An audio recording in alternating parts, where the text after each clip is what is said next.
Ein einzelner Gefangener hatte das Schicksal von Hunderten geändert. Aber er zahlte dafür einen hohen Preis.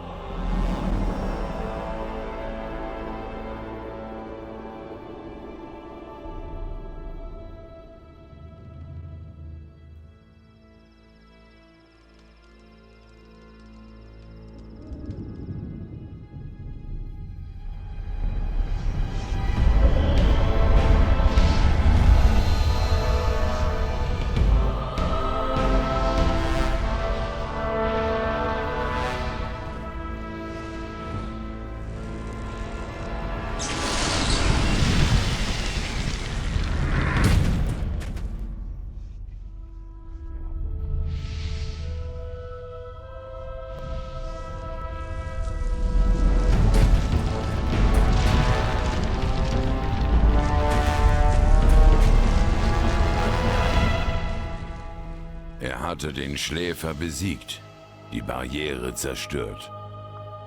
Doch während alle anderen Gefangenen entkamen, blieb er in den Trümmern zurück. Ich war es, der ihn gegen den Schläfer entsandte. Ich bin es, der ihn jetzt von dort zurückholt. Er ist schwach und er hat vieles vergessen. Aber er ist am Leben. Er ist zurück. Ich hätte nicht gedacht, dass wir uns nochmal wiedersehen. Ich fühle mich, als hätte ich 3 Wochen unter Steinen gelegen. So war es auch. Nur die Magie deiner Rüstung hat dich am Leben gehalten. Ich hatte schon befürchtet, dich nicht mehr aus den Trümmern des Tempels befreien zu können. Aber genug davon. Jetzt bist du ja hier. Es gibt eine neue Bedrohung, um die wir uns kümmern müssen. Genug Zeit haben wir ja jetzt. Ich habe es geschafft. Der Schläfer Wurde verbannt. Du hast ihn besiegt, das ist richtig. Aber den Krieg, der jetzt folgt, können wir nicht mehr aufhalten. Der Schläfer hat mit seinem letzten, wutentbrannten Schrei die Armeen der Finsternis in Bewegung gesetzt. Es war ein Befehl an alle bösen Kreaturen, ein Wort der Macht, dem sie alle gehorchen mussten. Sein letzter Befehl war, kommt. Und sie kamen, alle, sogar die Drachen. Drachen. Es sind Kreaturen von uralter Macht. Ich kann ihre Gegenwart spüren, selbst hier. Und sie haben eine ganze Armee von niederen Dienerkreaturen um sich geschart. Wo ist diese Armee jetzt? Die Armee lagert nicht weit von hier, im Minental von Khorinis. Und sie bereitet sich auf den Angriff vor.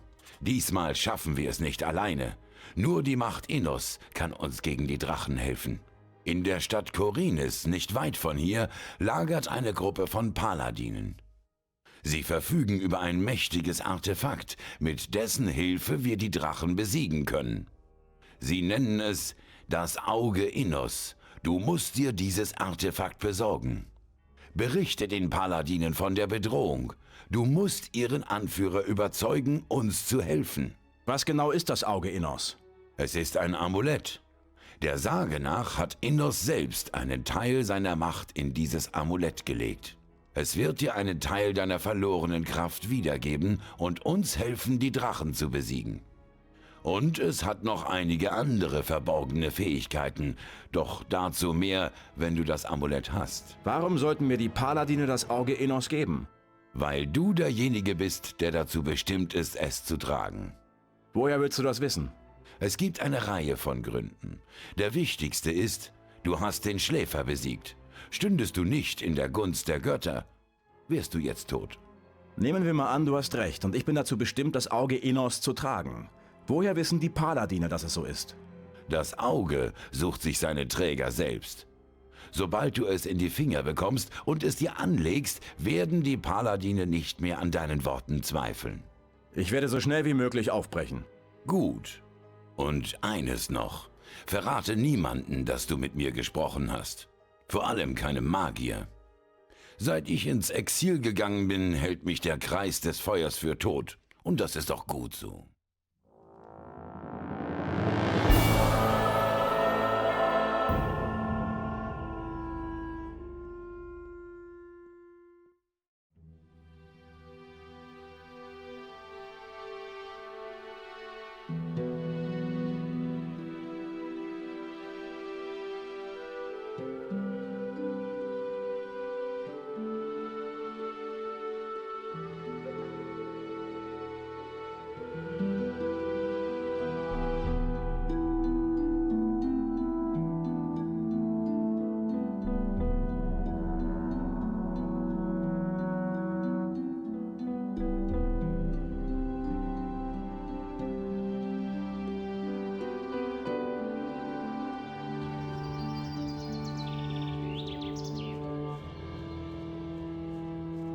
Halt! Was denn? Du kommst hier nicht rein, mein Junge. Warum nicht? So abgerissen, wie du aussiehst, machst du hier bestimmt nur Ärger. Wir haben schon genug Gesindel in der Stadt. Leute ohne Geld können wir nicht gebrauchen. Ich habe hier die Kräuter für Konstantino, den Alchemisten. Aha. Wenn das so ist, dann zeig mal, was du da mitgebracht hast. Hm. Sieht gut aus. Na schön, dann geh mal rein, aber mach keinen Ärger, klar? Warum hört eigentlich keiner auf mich? Da kannst du ja nichts dran ändern. Es war genauso, wie du sagst. Worum soll ich mich denn passen? Halt, Fremder! Ich bin Lothar, Paladin des Königs und demütiger Diener Innos, deines Herrn. Unser Kommandant Lord Hagen hat mich mit der Aufgabe betraut, allen Neuankömmlingen die neuen Gesetze zu erklären, die für alle Bewohner der Stadt gelten. Seit in dieser Stadt ständig irgendjemand einfach verschwindet, hat sich jeder daran zu halten, wenn er nicht dasselbe Schicksal erleiden will. Ich habe eine wichtige Nachricht für den Anführer der Paladine. Der ehrenwerte Lord Hagen ist für niemanden zu sprechen. Für alle Fragen des gemeinen Volkes ist Lord Andre, der Kommandant der Stadtwache, zuständig. Hör zu, die Stadt wird von Drachen bedroht. Das darf doch nicht wahr sein. Schon wieder so ein Spinner.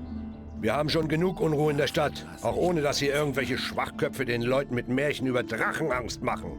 Den letzten, der hier was von Drachen erzählt hat, habe ich direkt eingebuchtet und mit dem Gefangenentransport ins Minental geschickt. Also hüte deine Zunge. Wir können hier niemanden gebrauchen, der Panik unter den Leuten verbreitet. Hier hat schon jemand von den Drachen berichtet? Ja, der Kerl hieß Diego, glaube ich jedenfalls. Ich hatte ihn gewarnt, genau wie dich. Aber der Spinner wollte einfach nicht aufhören, mir auf den Geist zu gehen. Gut, erklär mir die Regeln der Stadt.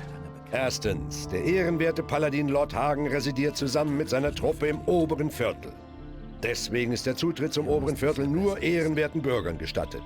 Zweitens, das Rathaus im oberen Viertel dient als Kommandoposten der Paladine. Dort haben nur die Paladine selbst und Angehörige der Miliz Zugang. Und drittens, wer eines Verbrechens angeklagt ist, muss sich beim Kommandanten der Miliz dafür rechtfertigen. Noch Fragen? Wie werde ich Bürger der Stadt? Nur wer hier einer ordentlichen Arbeit nachgeht, wird als Bürger der Stadt angesehen. Aber denk nur nicht, dass du bei Lord Hagen vorgelassen wirst, nur weil du Bürger der Stadt bist. Als Bürger hast du Zugang zum oberen Viertel, mehr nicht.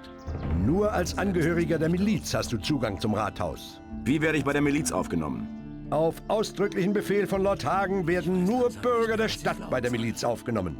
Verstehe. Wenn du mehr wissen willst, melde dich bei Lord Andre in der Kaserne. Ich muss weiter. Wenn mir noch einmal zu Ohren kommt, dass du den Leuten hier was von Drachen erzählst, bekommst du mächtigen Ärger mit mir. Klar?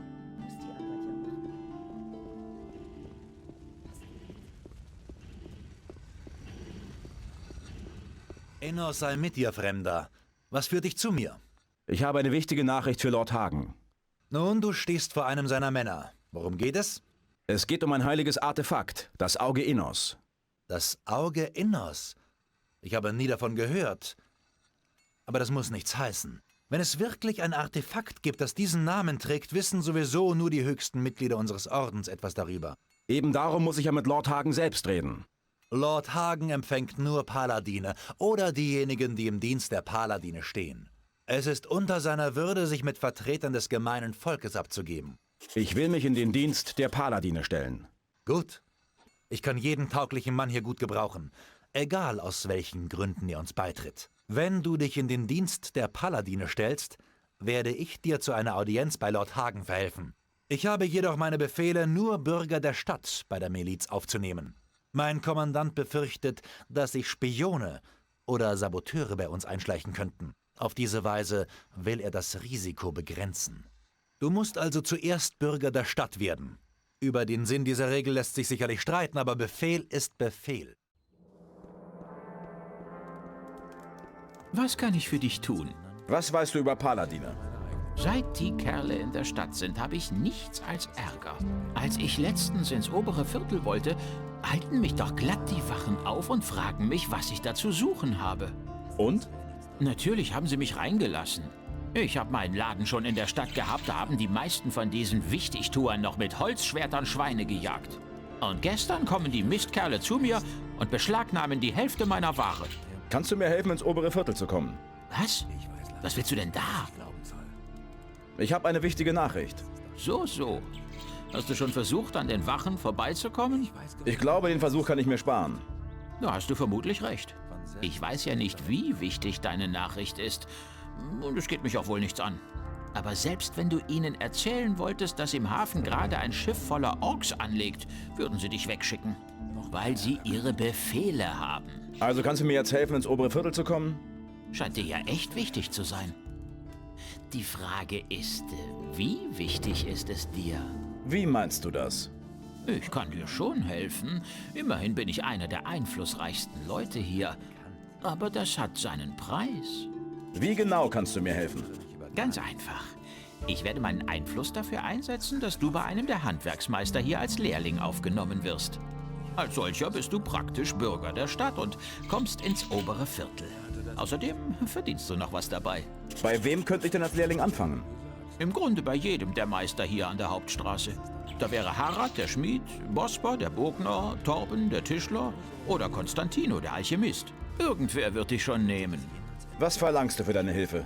100 Goldstücke. Das ist aber eine verdammte Menge. Reg dich ab. Es ist ja nicht dein Gold, das ich im Sinn habe. Sondern? Im Grunde ist es mein Gold. Gritta, die Nichte des Tischlers, hat seit Ewigkeiten ihre Schulden bei mir nicht bezahlt. Aber die kleine Göre rennt ständig in neuen Kleidern rum. Das heißt, sie hat das Geld. Ich würde es ja aus ihr rausprügeln, aber Meister Torben, der Tischler, ist auch ein sehr einflussreicher Mann. Beschaff mir das Geld und ich werde dir helfen. Wo finde ich diese Gritta? Wie gesagt, sie ist die Nichte des Tischlers. Sein Haus ist die Straße runter, das letzte Haus rechts vorm Schmied. Ah, ein neues Gesicht. Bist wohl nicht aus Korinis, was? Ist keine gute Zeit für Reisende. Überall Banditen, kaum Arbeit und jetzt lehnen sich auch noch die Bauern auf. Was verschlägt dich hierhin? Ich komme wegen Gritta. Meine Nichte? Was willst du von ihr? Es geht doch nicht etwa um Geld. Sie schuldet dem Händler Matteo 100 Goldstücke. Das darf doch nicht wahr sein. Seit dieses kleine Miststück bei mir wohnt, habe ich nichts als Ärger. Sie hat sich bei so gut wie allen Händlern der Stadt verschuldet. Ich musste bei Lema, dem Geldverleiher, 200 Goldstücke leihen, um ihre Schulden zu begleichen. Und jetzt das. Gritta müsste im Haus sein. Nur zu, frag sie. Aber ich sag dir gleich, sie hat nicht ein Goldstück. Wir werden sehen. Hey, du. Was willst du, Fremder? Wenn du gekommen bist, um zu betteln, muss ich dich enttäuschen. Ich bin eine arme Witwe. Mein Name ist Gritta. Seit mein Mann tot ist, kümmere ich mich um den Haushalt von meinem Onkel Torben. Ich komme von Matteo. Du schuldest ihm noch Gold. Er will sein Geld? Wofür denn? Er hat mir fehlerhafte Ware geliefert. Schlechter Stoff und schlechte Nähte. Hast du mal die Farben gesehen? Das sind nicht die Farben, die ich bestellt habe. Das ist Betrug. Ich sage dir, damals, als mein Mann noch lebte, hätte er sich das nicht getraut. Oh, mein armer Mann. Schluss jetzt. Wo ist das Gold? Aber ich habe das Gold nicht. Ich bin nur eine arme Witwe. Dann verkaufen wir halt ein paar von deinen Klamotten. Du hast doch bestimmt noch einen Haufen Zeug im Schrank. Untersteh dich, du Rüpel. Ist ja schon gut. Hier ist das Gold. Na also, geht doch. Hier hast du deine 100 Goldstücke. Und? Hat sie Probleme gemacht? Keine nennenswerten. Gut, damit hast du deinen Teil der Abmachung gehalten. Die anderen Meister werden von mir nur das Beste über dich zu hören bekommen. Ich suche Arbeit. Ich könnte einen neuen Lehrling gebrauchen. Brian wird seine Lehre bald beendet haben und dann will er die Stadt verlassen. Taugst du denn was? Wenn du meinst, ob ich schmieden kann. Nein, meine ich nicht. Über kurz oder lang werden die Orks die Stadt belagern. Und dann zählen hier nur die Männer, die auch in der Lage sind, unsere Stadt zu verteidigen. Und ich werde niemanden als Lehrling annehmen, der mir die Schande macht, mit den Frauen und Taugenichtsen aus der Stadt zu fliehen, statt hier mit den Männern die Stellung zu halten. Ich bin kein Taugenichts. Das sind große Worte. Kannst du sie auch durch große Taten beweisen? Wie meinst du das? Bring mir die Waffe eines Orks. In der Nähe der Stadt sind Orks gesehen worden. Mit ein bisschen Glück musst du noch nicht mal lange suchen. Wenn es dir gelingt, einen von ihnen zur Strecke zu bringen, werde ich dich als Lehrling aufnehmen.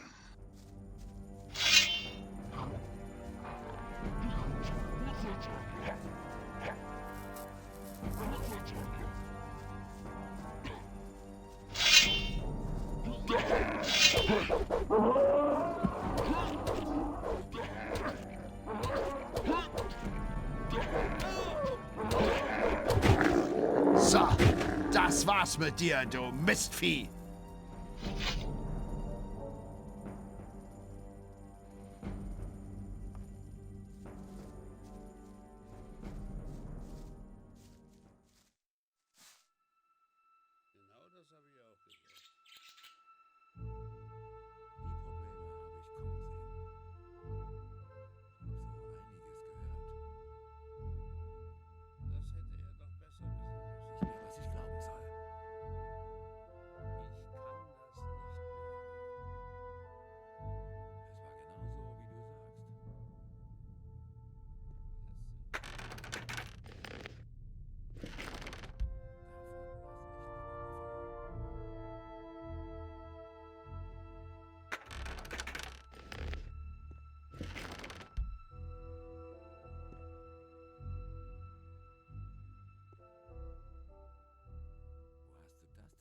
Es ist lange her, dass ich eine solche Waffe in den Händen hatte.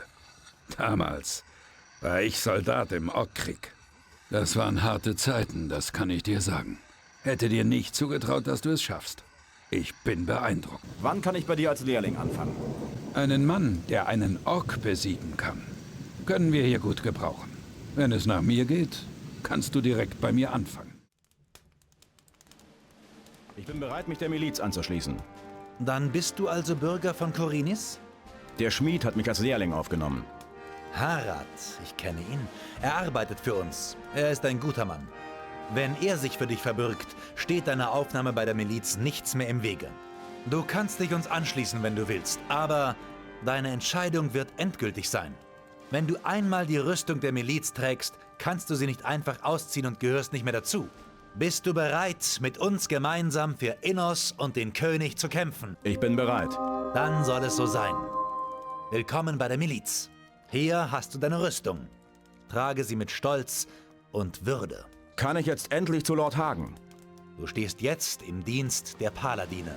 Sie werden dich vorlassen. Aber du solltest ihm besser etwas sehr Wichtiges zu sagen haben.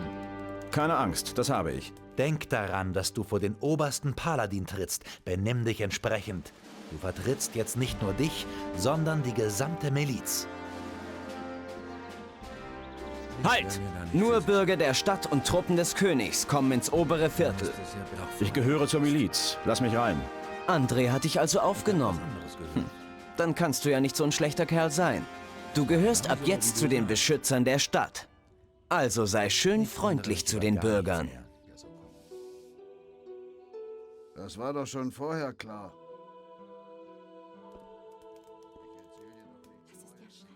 Hier brauchst du das nicht zu sagen.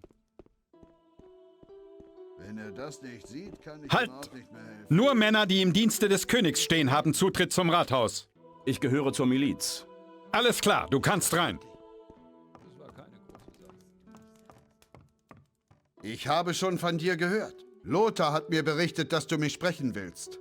Du bist der Fremde, der das Auge Innos gefordert hat.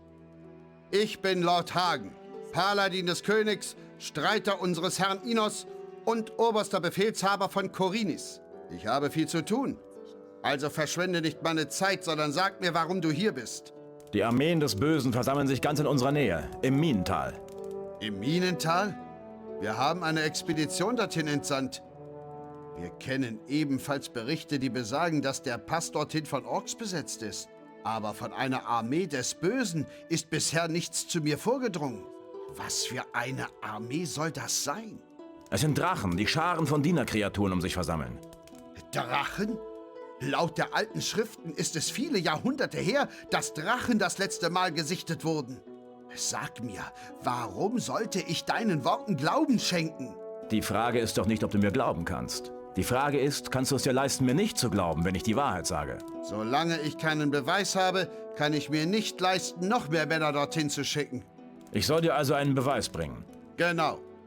Überquere den Pass und mache dich auf den Weg ins Minental. Suche dort nach der Expedition. Und wenn du sie gefunden hast, sprich mit Kommandant Garond. Wenn jemand weiß, wie die Situation vor Ort ist, dann er. Falls sich deine Worte bestätigen, dann bin ich bereit, dir zu helfen. Das heißt, du wirst mir das Auge Innos aushändigen? Das Auge Innos. Gut. Bring mir den Beweis, dann sorge ich dafür, dass es dir gestattet wird, das Amulett anzulegen. Dann kann ich sagen, ich habe dein Wort in dieser Sache. Das kannst du, denn du hast es. Wie soll ich über den Pass kommen? Ich gebe dir den Schlüssel für das Tor am Pass. Doch du wirst deinen Weg durch die Reihen der Orks finden müssen. Möge Innos dich schützen.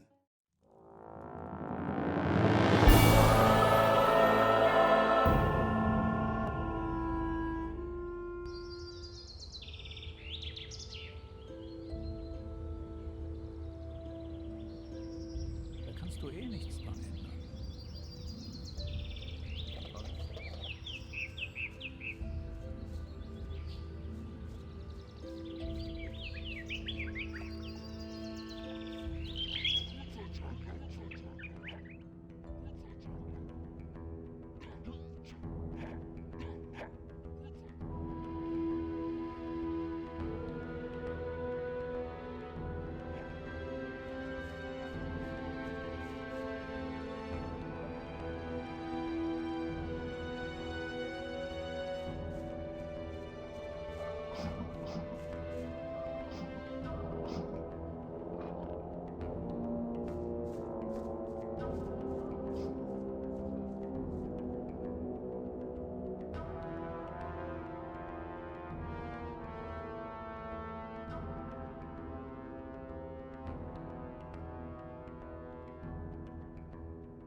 Warum stehst du hier rum? Ich komme aus der Burg. Sie haben mich geschickt, nach den Vermissten zu suchen und die Gegend zu erkunden. Vermisste? Beim Angriff der Drachen sind einige abgehauen. Die meisten haben es nicht geschafft. Wen wundert's?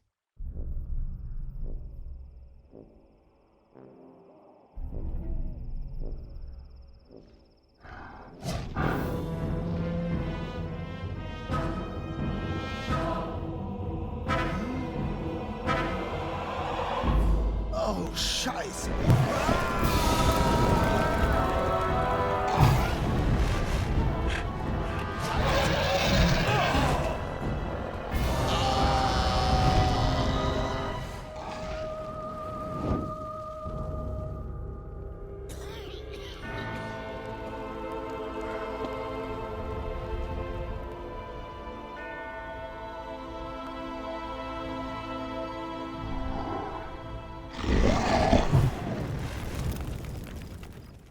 Kannst du mir helfen, in die Burg zu kommen? Klar, aber du musst mir einen Gefallen tun. Wenn du es bis in die Burg schaffst, dann sprich mit dem Paladin Auric. Sag ihm, dass es seinen Bruder oben am Pass erwischt hat. Wie komme ich in die Burg?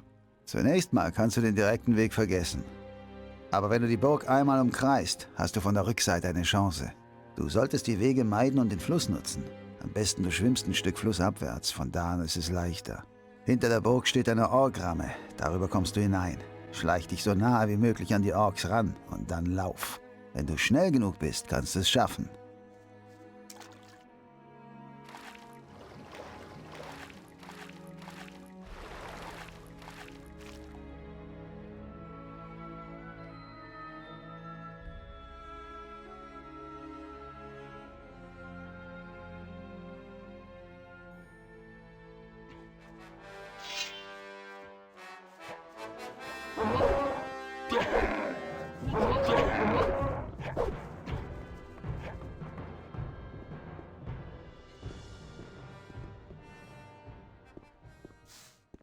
Du hattest verdammtes Glück, als du reingekommen bist. Um ein Haar hätte ich dich erschossen. Dann sollte ich wohl froh sein, dass du so gute Augen hast. Spar dir deine Sprüche. Rede mit Sengrad, wenn du was willst. Ich hab's gewusst. Ich wusste, einer wird es schaffen. Bist du über den Pass gekommen? Dann hat unser Bote es geschafft und ist durchgekommen. Nein, euer Boot hat es nicht über den Pass geschafft. Ich komme im Auftrag von Lord Hagen. Verfluchte Orks. Nun, Kommandant Garond wird sicher mit dir sprechen wollen. Du findest ihn im großen Haus, das von 2 Rittern bewacht wird. Halt! Wer bist du? Viel wichtiger ist die Frage, wo ich herkomme. Ich bin über den Pass gekommen. Also willst du mich jetzt aufhalten oder kann ich rein? Konnte ich ja nicht wissen. Klar kannst du rein. Woher kommst du? Du gehörst weder zu den Schürftruppen noch zu meinen Leuten. Also, Ich bin über den Pass gekommen. über den Pass? Du hast es tatsächlich geschafft? Bei Innos.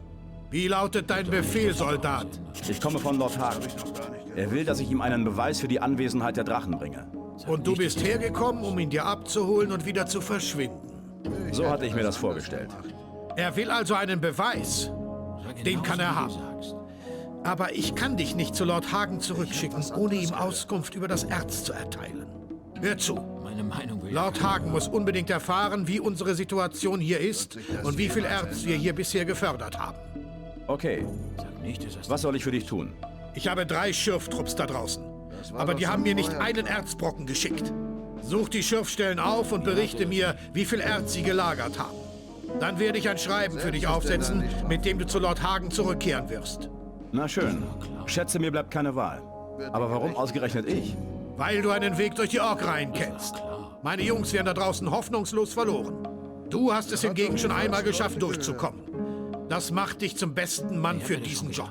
Wo finde ich die Schürfstellen? Hier, nimm diese Karte. Dort sind die 2 Gebiete eingezeichnet, in denen sich die Schürfstellen befinden. Falls du noch weitere Fragen hast, wende dich an Parzival. Er wird dich mit allen Informationen über die Schürfer versorgen. Wie ist die Lage? Das Lager ist von den Orks umzingelt. Die haben sich hier festgebissen. Aber weitaus bedenklicher sind die Angriffe der Drachen, die mittlerweile den kompletten Außenring zerstört haben. Ein weiterer Drachenangriff wird uns schwere Verluste zufügen. Was kannst du mir über die Schürfer erzählen? Marcos, Fayette und Silvestro sind die Paladine, die jeweils eine Gruppe anführen. Die Gruppe von Marcos ist in Richtung einer alten Mine aufgebrochen. Ein alter Butler namens Grimes hat sie dorthin geführt. Die anderen beiden Gruppen sind zusammen losgezogen. Jergan, einer unserer Späher, hat berichtet, dass sie ihre Lager in der Nähe eines großen Turms aufgeschlagen haben. Kennst du einen Weg zu den Schürfstellen? Es gibt keinen sicheren Weg in diesem Tal, aber es erscheint mir sinnvoll, nicht den direkten Weg zu gehen. Halte dich von den Orks und den Wäldern fern und möge Innos dich schützen. Was ist deine Aufgabe? Ich bin strategischer Offizier des Königs und zurzeit dem ehrenwerten Kommandanten Garond unterstellt. Wir sind die letzten Paladine hier in der Burg. Alle anderen sind unterwegs oder gefallen. Es liegt nun an uns, diese Expedition zu einem guten Ende zu bringen. Und das werden wir. Bei Innos. Das werden wir. Ich habe eine Nachricht für dich. Was gibt's? Dein Bruder ist tot. Er ist bis zum Pass gekommen. Mein Bruder. Innos stellt mich auf eine harte Probe. Doch er starb als sein Diener. Diese Nachricht ist wie ein Pfeil, der sich in mein Herz bohrt. Ich werde neue Kraft im Gebet suchen.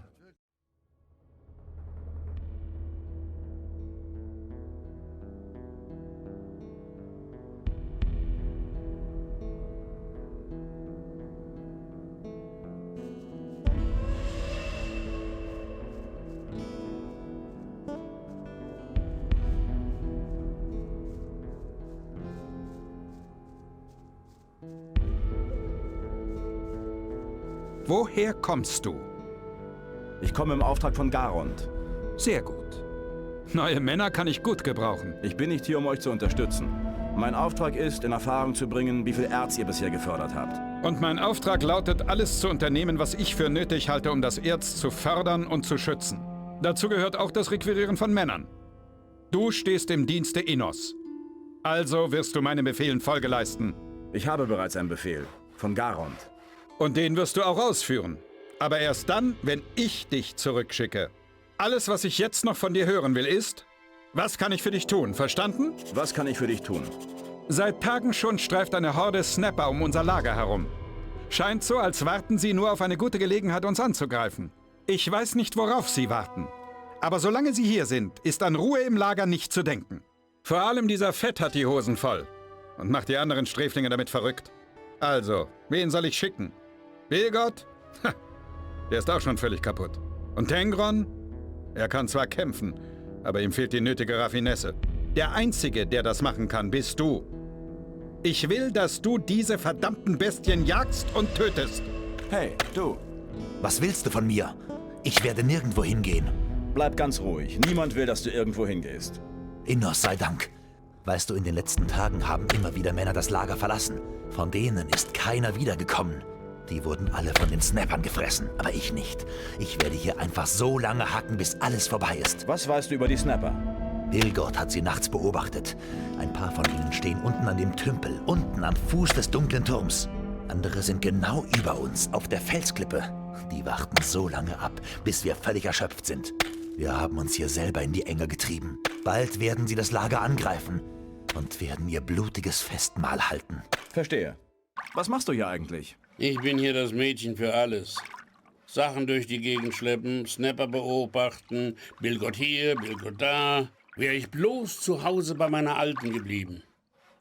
Da war es zwar auch nie anders, aber wenigstens gab es da ordentlich zu essen. Was weißt du über die Snapper? Warum willst du das wissen? Und erzähl mir nicht, du bist nur neugierig. Ich werde diese Snapper jagen. Das ist Wahnsinn. Ich habe sie beobachtet. Das sind blutrünstige Bestien. Dann sag mir, was du über sie weißt. Also pass auf. Ich habe die Snapper schon eine ganze Weile beobachtet. Sie sind sehr gerissen und haben eine Art Verständigung. Sie gehen niemals alleine und greifen nur in Rudeln an. Aber da ist noch etwas. Unter ihnen ist eine Echse, die ist anders. Sie tritt selten in Erscheinung, aber ich habe sie gesehen. Die anderen Viecher erniedrigen sich vor ihr, wenn sie vorbeigeht. Aber halten Sie dabei immer im Blick. Keine Echse in ihrer Nähe bewegt sich, wenn sie sich nicht bewegt. Wo finde ich dieses Mistvieh? Ich habe es beim Aufgang zu dem alten Wachturm gesehen.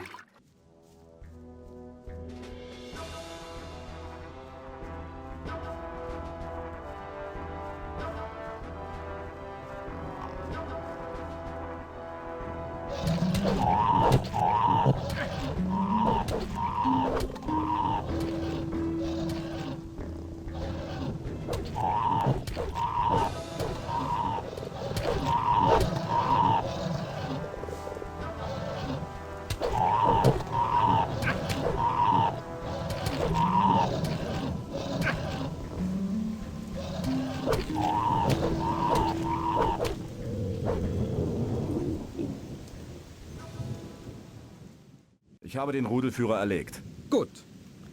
Ohne Anführer sind sie nur halb so gefährlich. Ich denke, jetzt werden sie uns nicht mehr angreifen. Sag mir, wie viel Erz ihr bisher gefördert habt. Richte Garond aus, dass wir bisher nur 2 Kisten Erz fördern konnten. Durch die ständigen Angriffe habe ich bereits zu viele Verluste hinnehmen müssen. Wenn mir Garond mehr Männer schicken kann, dann können wir auch mehr Erz fördern. Verstehe. Ich sag ihm Bescheid. Gut, dann liegt jetzt alles Weitere bei dir. Wir werden hier die Stellung halten, solange wir können.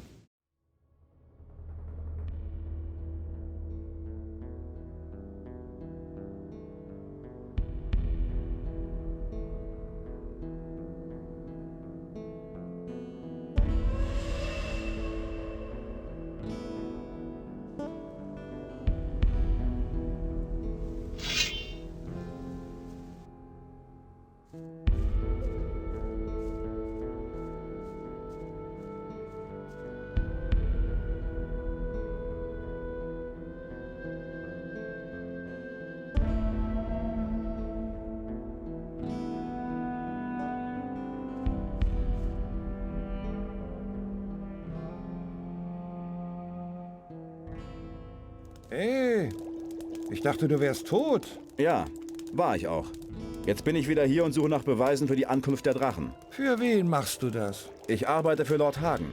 Mit Hilfe der Paladine können die Drachen aufgehalten werden. Die Paladine? Jetzt sage ich dir mal was. Nachdem ich von hier fliehen konnte, war ich in Khorinis. Ich wollte die Paladine vor den Drachen warnen. Weiß der Henker, warum ich das überhaupt versucht habe? Denn dieser aufgeblasene Lothar hat mir nicht mal zugehört. Geschweige denn mich zu Lord Hagen vorgelassen. Stattdessen haben sie mich mit der Expedition wieder hergeschickt. Also, erzähl mir nichts von den Paladinen. Mit wessen Hilfe auch immer. Wichtig ist nur, dass wir die Drachen aufhalten, solange wir noch Zeit dafür haben. Aufhalten? Wir sollten unsere Ärsche aus dem Tal schaffen, solange wir noch Zeit dafür haben. Sag mal, wie bist du eigentlich über den Pass gekommen? Ich denke, da sitzen die Orks rum. Es gibt einen Weg durch die verlassene Mine, der nicht von Orks besetzt ist. Gut zu wissen.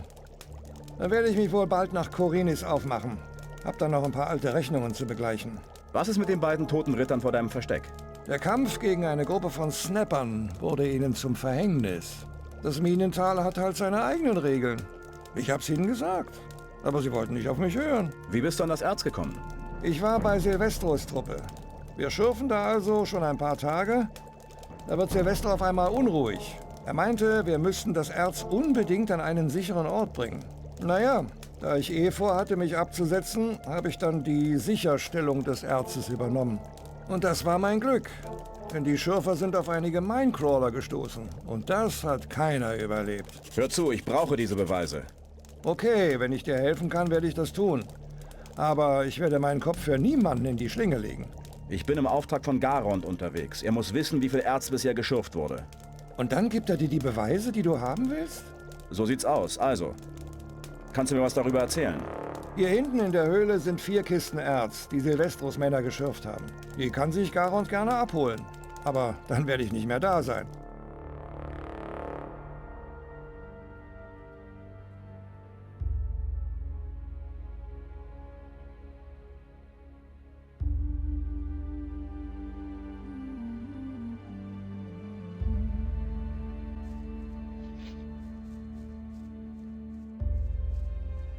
Hey.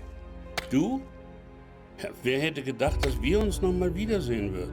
So wie es aussieht, haben wir es wohl beide verstanden, am Leben zu bleiben. Und wie du siehst, bin ich dem Schürfen treu geblieben. Wie viel Erz habt ihr bereits gefördert? Ein paar Kisten, aber davon ist nichts mehr hier. Paladin Markos hat beschlossen, das Erz zur Burg zu bringen, weil wir dauernd den Angriffen der Orks ausgesetzt waren. Weißt du, welchen Weg Markos genommen hat? Er hat nicht den direkten Weg genommen. Stattdessen wollte er den Fluss dort überqueren, wo er gefroren ist. Er wollte einen Bogen schlagen und sich der Burg von Westen her nähern.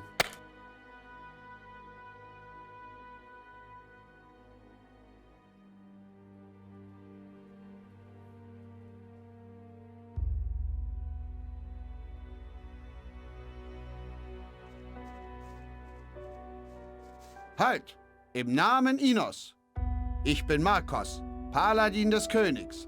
Sag, was du willst und sprich wahr. Bleib ruhig. Ich stehe im Dienst von Lord Hagen. Du gehörst zur Truppe. Welcher Befehl verschlägt dich hierher? Ich komme von Garond. Er muss wissen, wie viel Erz zum Transport bereitsteht. Sag Garond, dass ich die Schurfstelle verlassen musste, weil die Ork-Angriffe zu heftig wurden. Ich habe versucht, mit ein paar Leuten die Burg zu erreichen. Doch ich bin der einzige Überlebende. Das Erz habe ich sichergestellt. Es sind 4 Kisten. Geh zu Garond und berichte ihm das. Sag ihm, dass ich das Erz mit meinem Leben schützen werde. Doch weiß ich nicht, wie lange es dauern wird, bis mich die Orks hier aufspüren. Er soll mir Unterstützung schicken. Ich werde es ihm ausrichten. Ich habe mit Fayette gesprochen. Was hat er mir mitzuteilen? Seine Leute haben 2 Kisten mit Erz gefördert. So, 2 Kisten? Ich brauche aber keine 2 Kisten. Ich brauche 200 Kisten. Er lässt dir ausrichten, dass er mehr Männer braucht. Was? Ich soll noch mehr Männer in den sicheren Tod schicken? Das kann er vergessen. Wegen Silvestros Schürfstelle. Warst du bei ihm? Hast du ihn gesprochen? Dort sind alle tot. Sie wurden wohl von Minecrawlern überrascht. Was ist mit dem Erz? Weißt du, wie viel sie geschürft haben? Ein paar Kisten haben sie vorher in Sicherheit gebracht. Sie stehen in einer Höhle auf dem Weg von der Burg zur Schürfstelle. Verdammt! Das waren viele gute Männer. Möge Inos sich ihrer Seelen annehmen. Ich habe Markos getroffen. Und? Was hat er zu berichten? Niemand darf gegen die göttliche Wie viel Erz stellt er uns zur Verfügung? 4 Kisten. Er hat die Schürfstelle verlassen, um das Erz in Sicherheit zu bringen. Jetzt bewacht er die Kisten in einem kleinen Tal hinter den Reihen der Orks. Allerdings verlangt er nach Unterstützung. Was? Nur 4 Kisten? Und er hat seine Schürfstelle verlassen? Verdammt, das ist nicht gut. Und jetzt verlangt er auch noch mehr Männer? Na schön, ich werde ihm 2 Leute schicken. Verdammt, was ist da draußen eigentlich los? Ist Belia selbst gekommen, um uns zu vernichten? Meine Männer sind fast alle tot. Und mit dem bisschen Erz können wir nicht mal einen Ork aufhalten, geschweige denn eine Armee. Diese Expedition ist zum Scheitern verurteilt. Was ist mit dem Schreiben für Lord Hagen? Wir haben insgesamt 10 Kisten Erz und mehr als doppelt so viele Verluste an guten Männern. Du wirst ein Schreiben bekommen. Lord Hagen muss davon erfahren. Dieses Tal ist verflucht. Das Böse ist hier. Was hast du jetzt vor? Ich habe alles versucht. Ich kenne sowas. Meine Hoffnung ruht jetzt auf dir und darauf, dass Lord Hagen mir Unterstützung schickt. Wir werden weiterhin ausharren und zu Innos beten, auf dass er uns in diesen dunklen Stunden nicht mutlos werden lässt.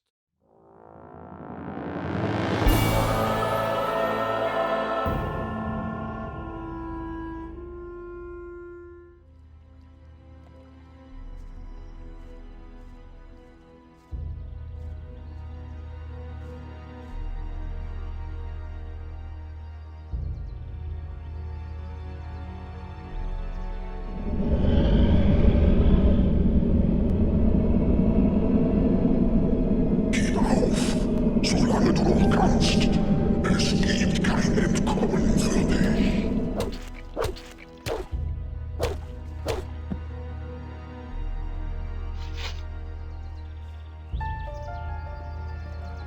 Hey, endlich bist du wieder da. Du musst sofort zu Xardas kommen. Es gibt Probleme. Das glaube ich allerdings auch. Hier ist die Hölle ausgebrochen, seit du weg warst. Sprich mit Xardas. Er wartet bereits auf dich. Er gab mir diese Rune für dich mit. Damit kommst du schneller zu ihm. Wir sehen uns dann bei Xardas. Ich bin zurück aus dem Minental. Das wurde auch Zeit. Was hast du gesehen? Du hattest recht. Das Land wurde überschwemmt von einer ganzen Armee des Feindes. Orks belagern die Burg und Drachen haben ganze Landstriche verwüstet. Wenn mich nicht alles täuscht, dann wird es nicht mehr lange dauern, bis sie Khorinis angreifen. Lester sagte, du wolltest mich sofort sehen. Was zur Hölle ist in der Zwischenzeit hier passiert? Der Feind hat erfahren, wer du wirklich bist und dass du das Auge Innos in deinen Besitz bringen willst. Er hat die Bedrohung erkannt. Er sah sich gezwungen, aus seiner Deckung hervorzutreten und offen anzugreifen. Das Versteckspiel hat ein Ende. Während gestern noch nicht klar war, wie der Angriff des Gegners aussehen würde, kann man es jetzt kaum noch übersehen. Ich habe endlich den Beweis, den Lord Hagen von mir verlangt hat. Was für ein Beweis ist das? Ich habe einen Brief von Garond, dem Kommandanten der Paladine im Minental, erhalten. Darin fordert er Verstärkung an. Das sollte diesen militanten Feldherrn überzeugen. Gut gemacht. Was ist jetzt der nächste Schritt? Geh und bringe Lord Hagen den Brief von Garond, damit er dir den Zugang zum Auge Innos gewährt. Dann begib dich ins Kloster und sprich mit Pyroka. Er muss dir das Auge aushändigen. Es gibt nichts Wichtigeres, als das Artefakt in Sicherheit zu bringen. Geh jetzt, bevor es zu spät ist. Der Feind wird ebenfalls versuchen, sich dessen zu bemächtigen. Ich bringe dir Nachricht von Garond. Hier, diese Zeilen hat er mir mitgegeben. Unsere Lage ist schlimmer, als ich befürchtet habe. Doch berichte du mir von der Situation im Minental. Die Paladine haben sich in der Burg des Minentals verschanzt und sind von Orks umzingelt. Die Schürferei hat viele Opfer gefordert und es gibt kaum noch Erz. Tja, ich würde sagen, ohne Hilfe sind die Jungs verloren. So sieht's aus. Ich werde einen Weg finden, diese Expedition zu retten. Du hast viel für uns getan. Innos wird dir danken. Ich bin weniger an seinem Dank interessiert, als an seinem Auge. Ja, natürlich. Ich stehe zu meinem Wort. Nimm diesen Brief. Er wird dir die Klostertore öffnen. Sprich mit Pyroka, dem obersten Feuermagier, und zeige ihm diese Ermächtigung. Er wird dir den Zugang zum Auge Innos gewähren.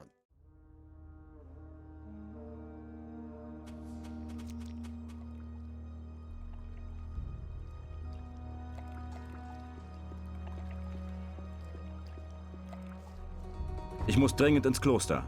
Ich kann dich nicht ins Kloster lassen. Ich bekomme Ärger mit dem Hohen Rat. Ohne Erlaubnis meiner Vorgesetzten darf ich niemanden ins Kloster lassen. Ich habe einen Brief von Lord Hagen.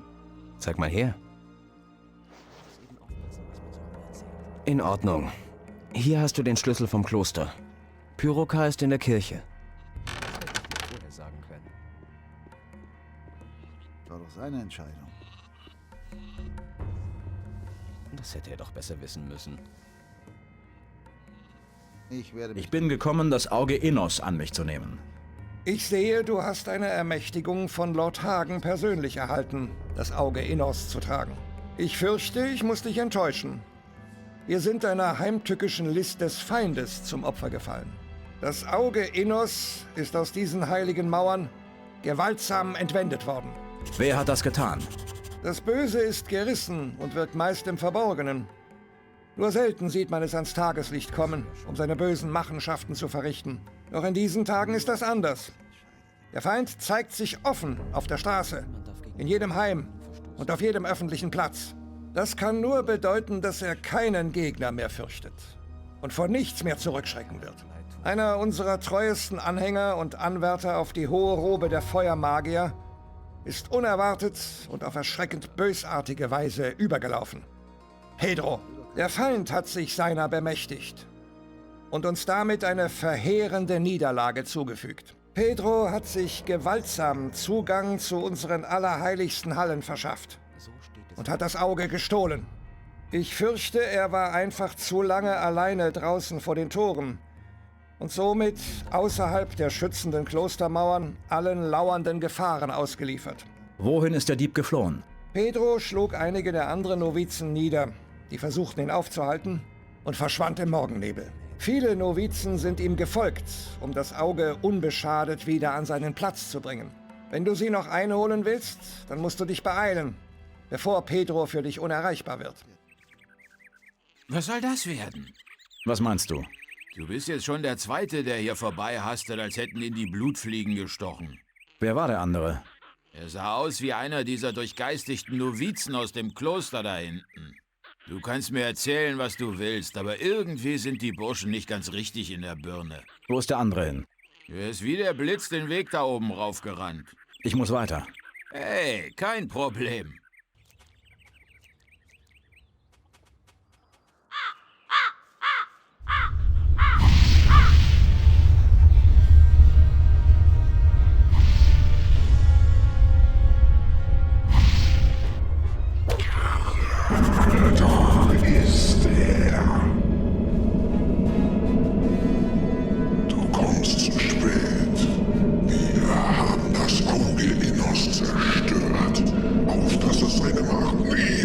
Zurückerlangen wird. Wir werden dir jetzt zeigen, was für sinnloses Unterfangen es auch war, den Meister herauszufordern.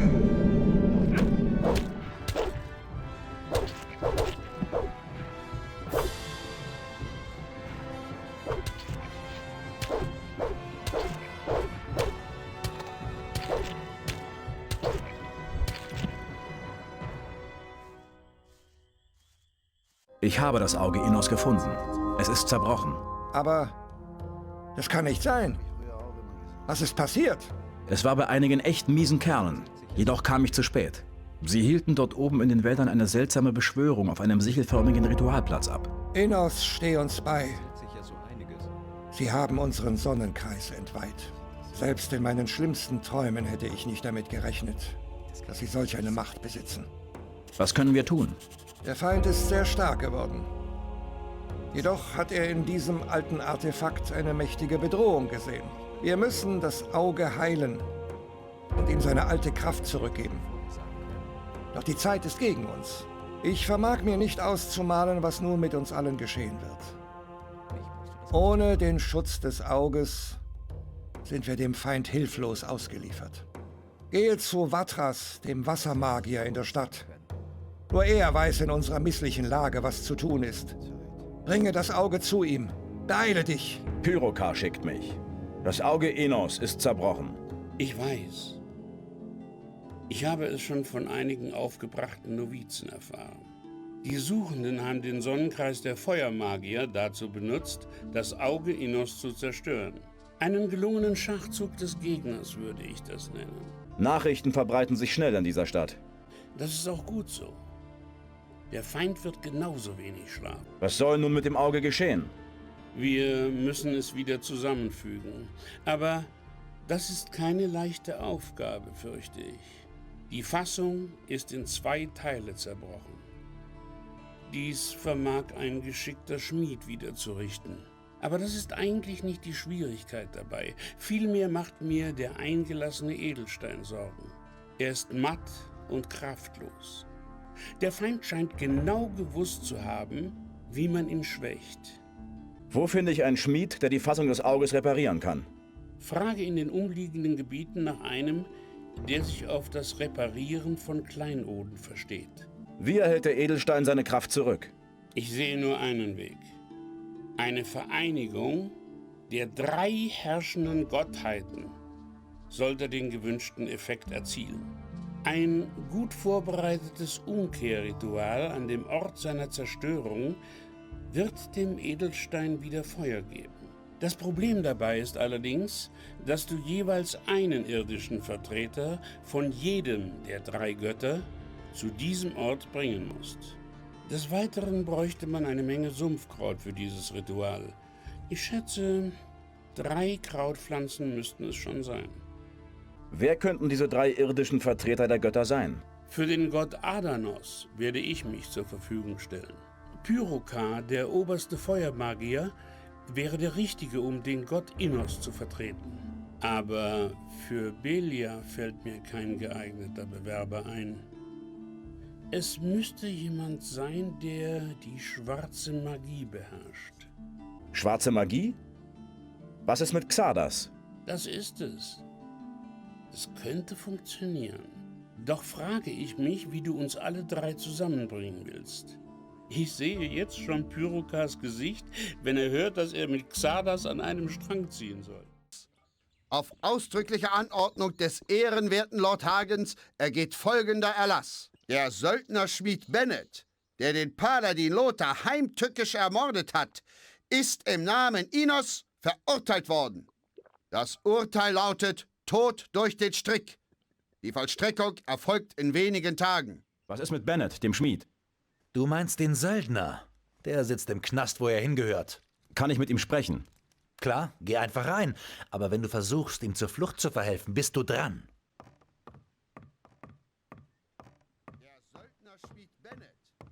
Kannst du Schmuckstücke reparieren?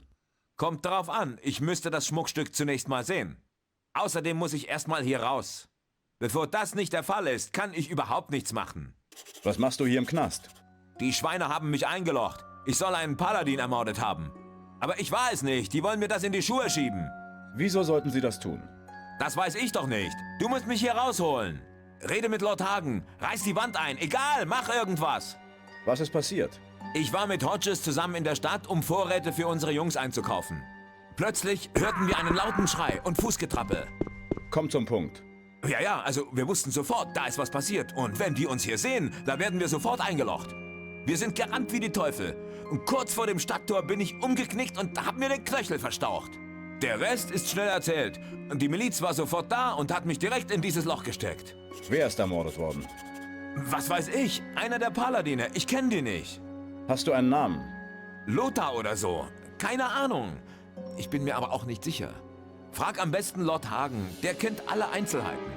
Haben Sie Beweise gegen dich? Sie sagen, Sie haben einen Zeugen, der mich erkannt hat. Weißt du, wer der Zeuge ist? Nein, ich weiß nur, dass er lügt.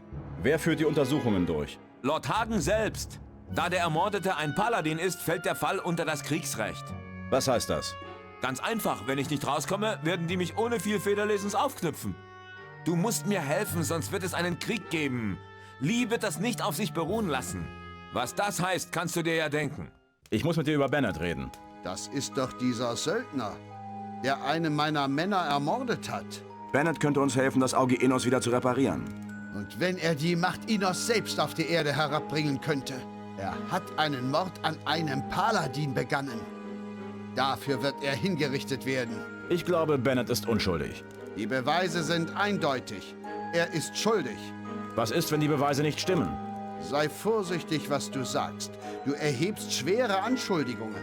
Wenn du mir keine Beweise vorlegen kannst, dass der Zeuge lügt, dann solltest du lieber deinen Mund halten. Wieso bist du dir so sicher, dass Bennett der Mörder ist? Wir haben einen Zeugen. Wie du siehst, gibt es keinen Zweifel an der Schuld des Söldners. Wer ist der Zeuge? Cornelius, der Sekretär des Statthalters, hat den Mord gesehen. Seine Beschreibung trifft zweifelsfrei auf Bennett zu. Damit ist die Sache für mich erledigt.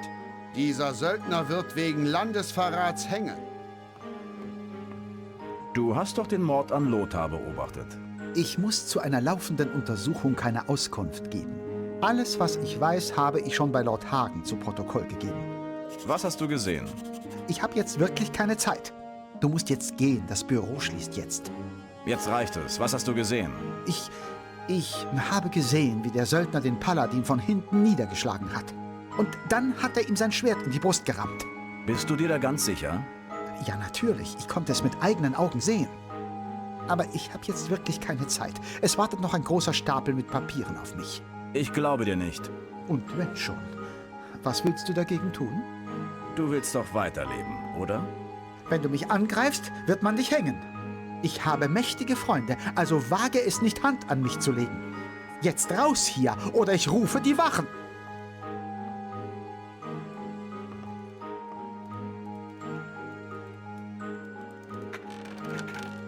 Immerhin, besser als nichts.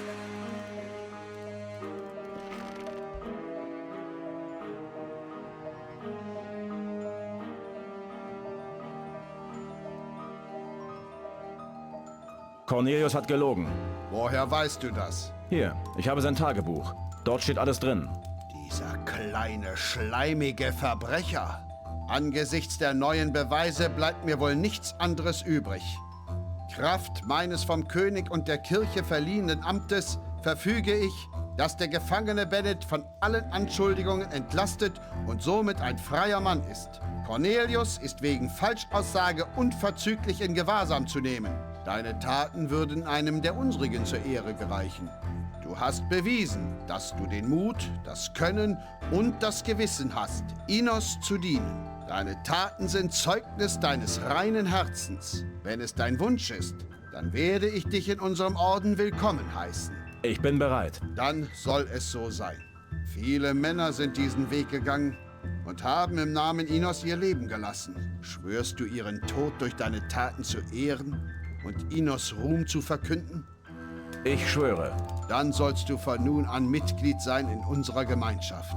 Hiermit ernenne ich dich zu einem Streiter Inos. Ich übergebe dir die Waffen und Rüstung eines Ritters. Trage sie mit Stolz, Ritter. Ich habe mit Vatras gesprochen. Ah, gut. Wo ist er? Er bereitet ein Ritual am Sonnenkreis vor, um das Auge Inos zu heilen. Wenn das wahr ist, dann gibt es vielleicht doch noch Hoffnung. Vatras möchte, dass Xardas und du ihm dabei helfen. Was? Xardas wird auch da sein? Das ist doch nicht dein Ernst. Hey, das war nicht meine Entscheidung. Vatras besteht darauf. Immer wieder dieser Xardas. Ich kann es nicht mehr hören. Es kann ja fast gar nicht mehr schlimmer werden. Wer sagt mir denn, dass Xardas nicht mit dem Feind unter einer Decke steckt? Ich kann Xardas nicht vertrauen. Ganz egal, wie sehr wir ihn auch brauchen. Es tut mir leid. Aber unter diesen Umständen kann ich Vatras nicht helfen. Ohne dich geht es nicht. Vatras kann das Ritual sonst nicht durchführen. Du wirst Xardas vertrauen müssen. Ich muss gar nichts, hörst du? Ich habe nicht den geringsten Beweis dafür, dass Xardas nicht gegen uns arbeitet. Ich kann das nicht tun. Was wäre, wenn ich dir diesen Beweis liefern könnte? Ich fürchte, das ist unmöglich. Es müsste mich schon sehr beeindrucken. Was Xardas angeht, habe ich meine Zweifel, ob es ihm überhaupt noch gelingen wird, mich zu beeindrucken. Vatras hat mich zu dir geschickt. Das ist gut. Was hat er gesagt? Er sagte etwas von einem Umkehrritual am Sonnenkreis. Der alte Teufel. Ich ahne schon, was er vorhat. Du bist gekommen, um mich zu ihm zu rufen. So sieht's aus. Wann wirst du aufbrechen? Ich werde Vatras nicht warten lassen und mache mich sofort auf den Weg. Erledige deine Aufgaben und komm dann später nach. Warte mal. Pyrokar weigert sich, zum Ritual zu erscheinen. Er will erst einen Beweis dafür, dass er dir vertrauen kann. So. Pyrokar also. Interessant. Der alte Zausel wird langsam lästig, aber ich denke, ich habe da etwas für dich, was dir helfen kann. Damals, als ich den Orden der Feuermagier verließ, habe ich einige Dinge aus dem Kloster mit mir genommen. Ich wollte nicht, dass eines Tages eine Truppe von Paladinen oder Feuermagiern meinen Turm auf den Kopf stellt und den Kram bei mir findet. Also habe ich sie an sichere Orte gebracht, an dem die Magier sicherlich nicht danach suchen würden. Und wo? Ein Teil davon liegt in einer Truhe verschlossen auf Sekops Bauernhof. Du traust diesem Sekop? Nein, aber er ist käuflich und stellt keine unangenehmen Fragen. Außerdem habe ich die Truhe verschlossen. Hier ist der Schlüssel. Es ist ein sehr altes Buch dabei. Wenn Pyrokar dieses Buch bekommt, wird er wissen, dass es von mir kommt. Ich habe keine Verwendung mehr dafür. Vielleicht erfüllt es ja somit noch einen Zweck. Mann, ich hatte echt schon geglaubt, dass die mich hängen. Ist ja noch mal gut gegangen. Das kannst du wissen. Du hättest mal das Gesicht von dem Soldaten sehen sollen, als der mich rausgelassen hat. Der hatte sich vor Angst fast in die Hose gemacht. Hier ist das Amulett. Repariere es für mich. Alles klar. Bis morgen werde ich die neue Fassung angepasst haben. Du kannst es dir dann bei mir abholen. Du müsst mir helfen. Die schwarzen Männer sind in mein Haus eingedrungen. Ihr königlichen Gardeleute müsst euch doch um das Wohl aller kümmern, oder? Die Kerle sagten, sie würden etwas suchen, aber doch nicht in meinem Haus. Bitte, hilf mir. Mach, dass sie wieder verschwinden. Da ist er.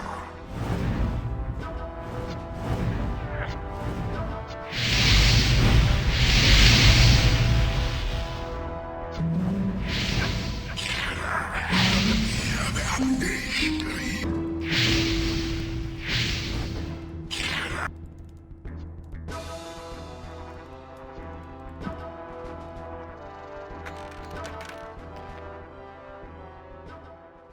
Ist das Amulett fertig? Ja, hier.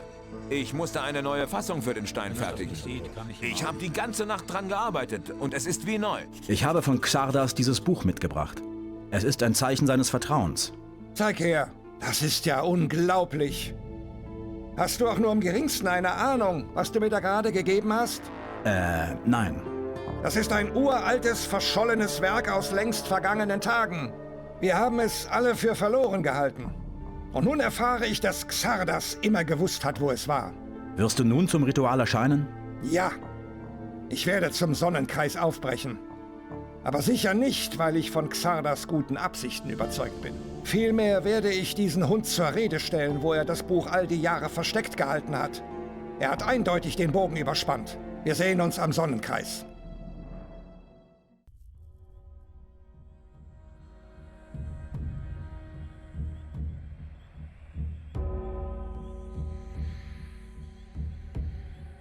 Ich habe alles erledigt, was du mir aufgetragen hast. Hier hast du das reparierte Auge. Tatsächlich fehlt nun nichts mehr, um das Umkehrritual zu vollziehen. Trete nun beiseite, damit wir mit der Zeremonie beginnen können. Möge sich unser Geist vereinen.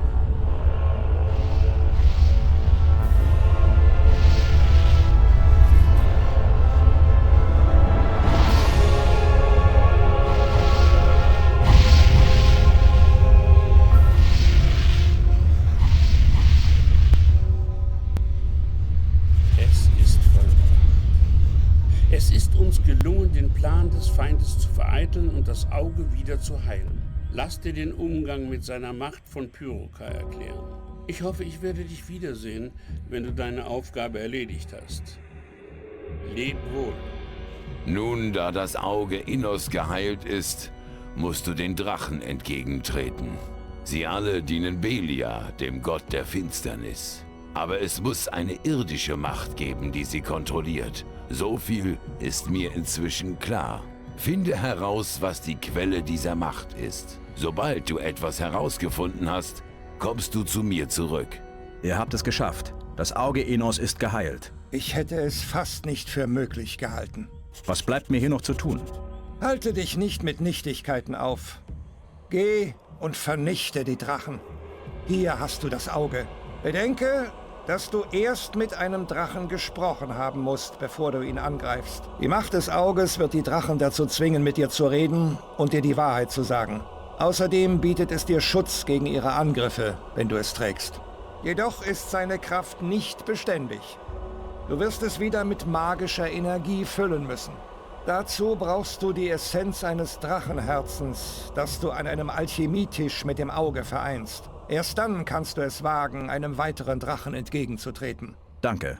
Ich werde es mir merken. Du hast alles, was du brauchst. Geh nun. Du hast nicht mehr viel Zeit.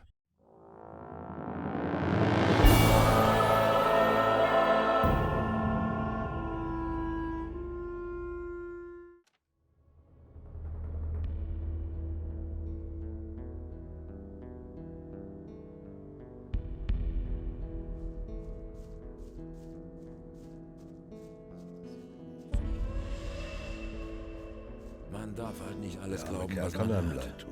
Hä? Man weiß Was? gar nicht mehr, wen man Wo kommt ihr her? Wir kommen aus den...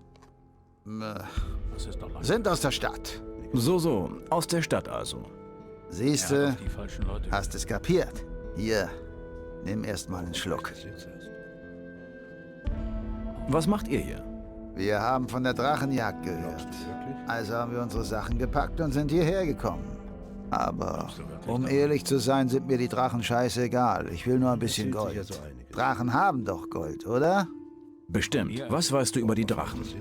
Ich kenne nur die Geschichten, die man den Kindern erzählt. Du weißt schon, Jungfrauen, Gold, Feuer spucken und so ein Zeug. Was ist mit den Orks? Die ganze Burg ist umstellt. Es gibt keine Lücken. Sich da durchzuschleichen ist Wahnsinn. Wenn du versuchst zu kämpfen, kannst du dich gleich begraben lassen. Niemand kommt da durch. So.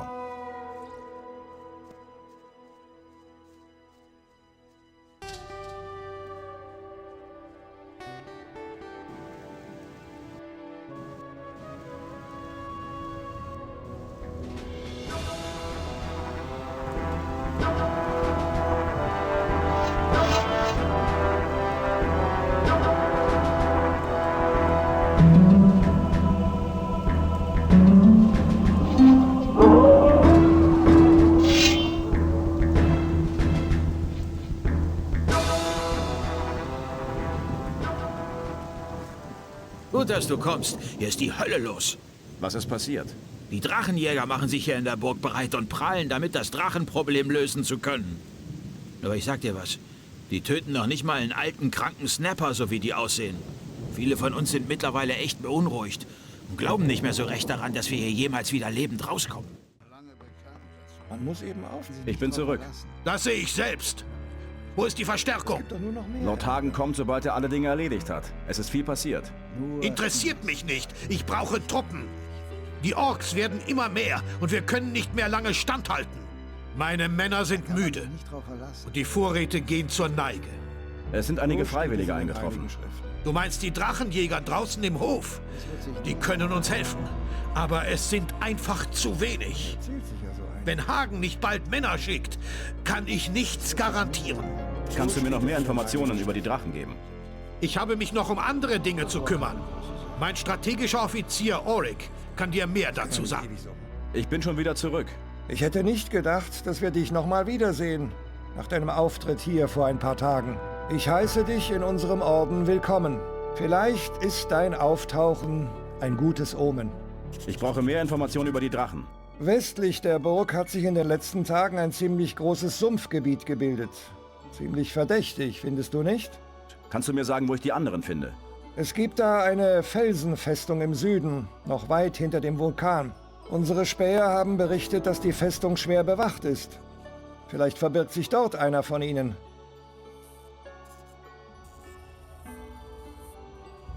Nettes Lager. Du sagst es. Hier stinkt's wie im Schlachthof. Überall tote Viecher und vermoderte Bäume. Was machst du hier? Ich sitze hier schon einige Zeit und warte nur noch auf den richtigen Moment. Richtiger Moment? Wofür?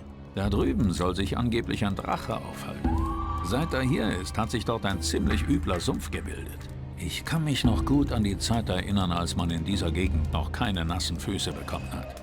Doch jetzt würde ich da alleine niemals reingehen. Na gut, Rod ist noch da. Aber der läuft ja schon beim Anblick der Fleischwanzen davon. Was ist mit dir? Du bist sicher nicht nur zum Vergnügen hier, oder? Lass uns zusammen reingehen. Warum nicht? Hilfe könnte ich brauchen. Das ist gut. Dann komme ich endlich hier weg. Der Gestank ist ja unerträglich. Jetzt wäre ein guter Moment, um aufzubrechen. Packen wir's.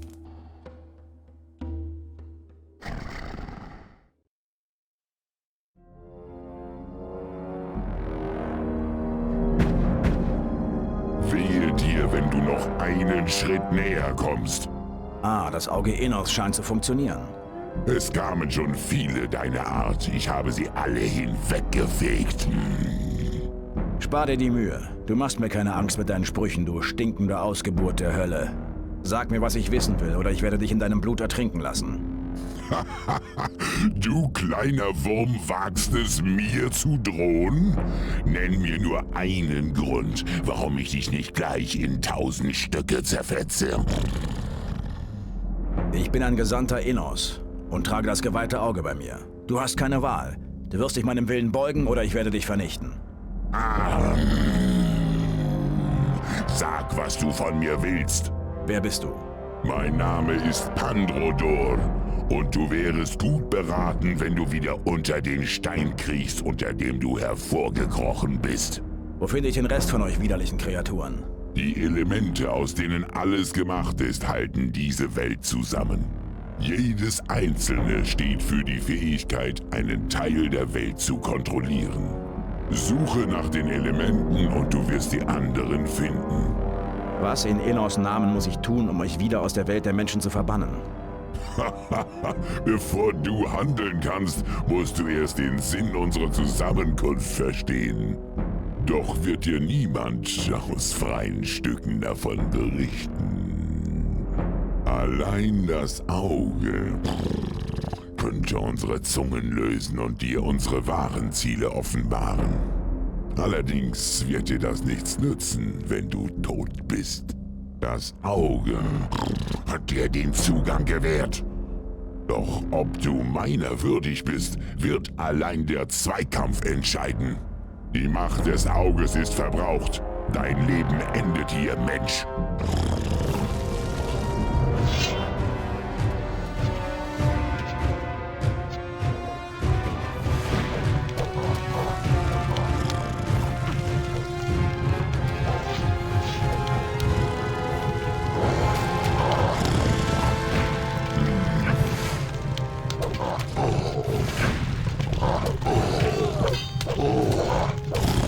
Ja, so muss man's den Biestern geben. Ist er tot? Beruhige dich wieder. Es ist vorbei. Junge, war das ein Brocken. Der Sumpfdrache ist tot. Was passiert jetzt mit dir? Keine Ahnung. Darüber habe ich mir noch keine Gedanken gemacht. Immerhin könntest du jetzt als Held nach Khorinis zurückkehren. Ich vermute, daraus lässt sich Kapital schlagen. Denk mal darüber nach.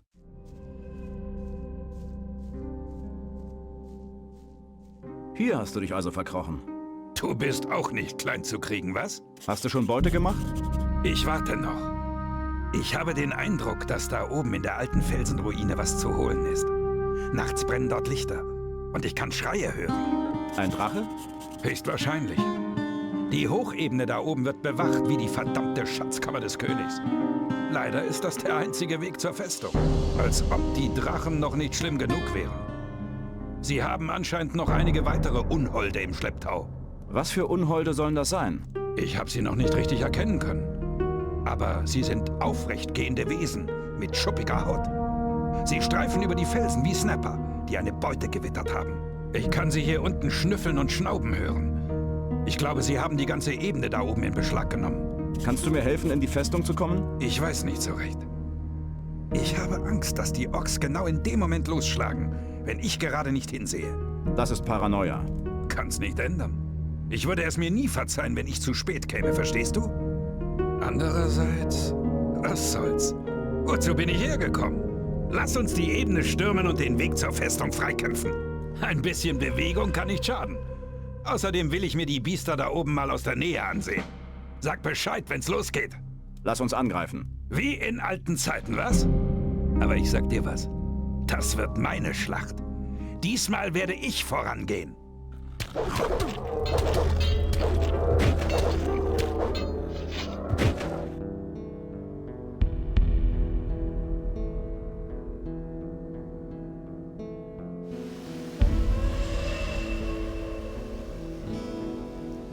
War ja ein Kinderspiel. So, mein Freund. Den Rest musst du allein erledigen. Heiz ihn ordentlich ein. Ich werde zurückgehen, die Orks im Auge behalten. Kein Problem. Ich sehe dich. Hoffentlich.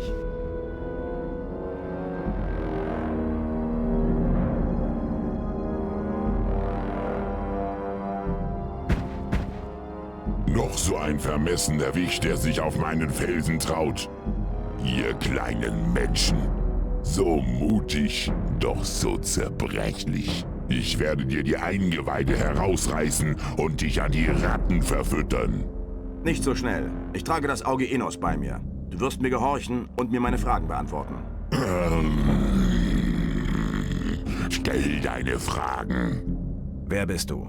Ich heiße Pedrakan und ich werde dir ganz langsam das Fell abziehen, wenn ich dich zu fassen kriege. Wer von euch Drachen ist der Stärkste? Unsere Macht beziehen wir aus den Elementen dieser Welt. Ihre Hierarchie ist klar und einfach. Aus weicher Erde geformtes Land spendet Leben für alle Kreaturen unter der Sonne. Doch verschlingt es dich mit Haut und Haaren, wenn man ihm zu nahe kommt. Mit Stolz erhebt sich der Fels, der lieber bricht, als jemals nachzugeben, und begräbt so die Unachtsamen unter sich. Und doch bietet er den besten Schutz vor den Gezeiten. Der Funke des Lebens lebt in den tiefen Feuern dieser Erde, und doch verbrennt das Feuer alles in einem Atemzug und hinterlässt nicht mehr als Asche. Alle unsere Elemente erhalten und zerstören. Nur im zu harten Guss erstarrten Wasser wird alles zur ewig verweilenden Salzsäule, wo kaum Leben möglich ist. Über unser aller Heil und Wohl steht der Meister mit seinem Wort der Macht. Bald wird sich ihm niemand mehr entziehen können. Aus dem Reich der Toten langt sein Arm schon sehr weit. Die Geister der Nacht versammeln sich in freudiger Erwartung seiner Ankunft. Er wird über euch Menschen kommen und die Welt beherrschen. In seinem Schatten sind wir nicht mehr als Beiwerk seiner schöpferischen Kraft. Der Meister wird kommen, eure geplagten Leiber wieder aus der Asche zu erheben, um mit ihnen das Geschick der Erde neu zu richten. Genug der Worte. Deine kurzweilige Macht ist dahin. Das Auge ist kraftlos. Jetzt wirst du sterben.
Wer bist du? Mein Name ist Feomata und das ist auch schon alles, was du über mich erfahren wirst. Wenn ich aus dem Bann des Auges entfliehen kann, wirst du in Flammen aufgehen. Wie kann ich euren Meister bezwingen? Er ist allmächtig und nahezu unbesiegbar. Solltest du so töricht sein, ihm trotzdem zu begegnen, wirst du einen langsamen und qualvollen Tod sterben. So etwas höre ich nicht zum ersten Mal. Nahezu unbesiegbar heißt nicht, dass ich ihn nicht töten kann. Also raus mit der Sprache. Was muss ich tun? Um meinem Meister die Stirn bieten zu können, benötigst du die Dinge, die er niemals imstande wäre zu erlangen. Und was ist das? Du musst die höchste Rüstung deiner irdischen Gemeinschaft erlangen und sie auf deiner Haut tragen. Du brauchst ein Schwert, welches von deinem Gott gesegnet wurde. Aber die wohl schwierigste aller Bedingungen ist, dass du 5 Gefährten für dich gewinnen musst, die dir in den Tod folgen würden. Erst dann und nur dann kannst du es wagen, dem Meister zu begegnen. Das Auge hat seine Kraft verloren und du wirst den nächsten Tag nicht mehr erleben.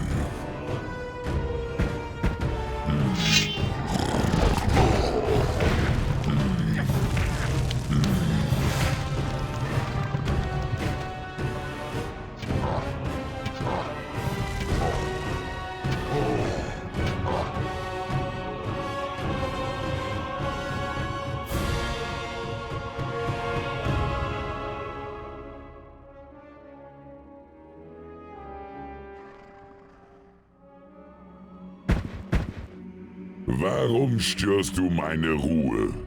Muss ich mich noch weiter eingraben, damit ich endlich Ruhe vor euch lästigen Winzlingen habe? Ihr Menschen seid ein so seltsames Volk.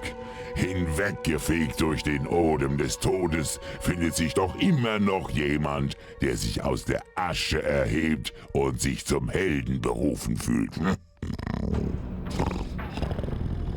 Aber das wird bald ein Ende haben. Ich werde persönlich dafür sorgen, dass so bald keiner von euch mehr aufsteht. Sei still. Mit der mir verliehenen Macht des Heiligen Auges befehle ich dir, meine Fragen zu beantworten. Frag du nur. Dein Wissen wird dir nichts nützen. Wer bist du?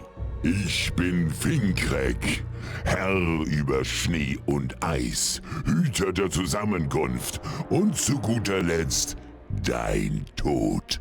Welchem Gott dient ihr? Welcher verfluchte Gott konnte es überhaupt zulassen, dass ihr verachtenswerten Kreaturen auf dieser Erde wandelt? Mach dir keine Mühe, den Sinn unserer Zusammenkunft zu verstehen, kleiner Held.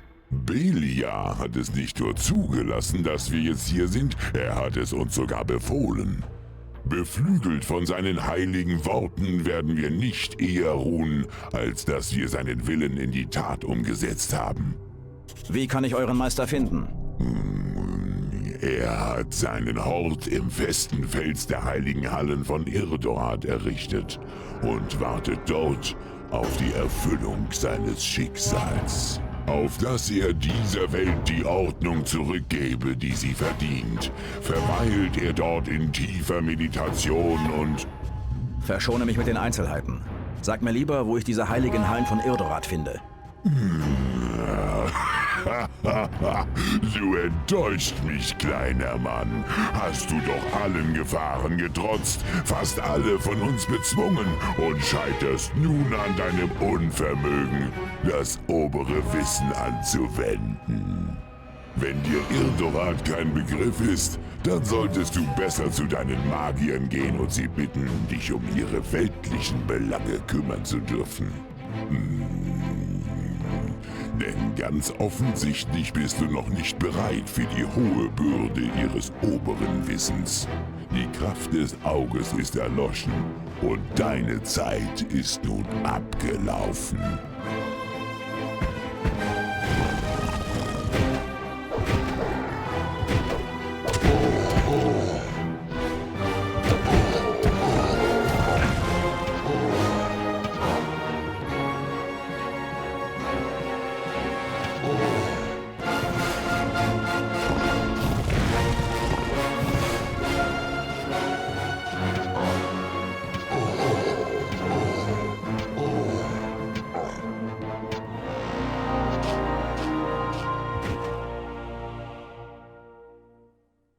Das liegt doch auf der Hand.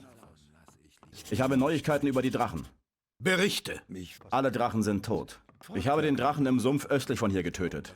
Der Drache in der Felsenfestung im Süden ist tot. Der Feuerdrache auf dem Vulkan im Süden wird keinen Schaden mehr anrichten. Kennst du ja. Ich war in der westlichen Eisregion und habe den Eisdrachen dort zur Strecke gebracht. Das Böse ist also endgültig besiegt? Nein, leider noch nicht. Es gibt da noch ihren Anführer. Waren die Drachen nicht die Anführer der Orks? Ja schon, aber auch sie haben ihren Meister. Wir müssen auch ihn beseitigen. Ich kann hier verdammt nochmal nicht weg. Ich muss das Erz sichern und die verfluchten Orks sind auch noch da. Du musst dich allein darum kümmern. Ich kann dir nicht helfen. Möge Innos dich schützen.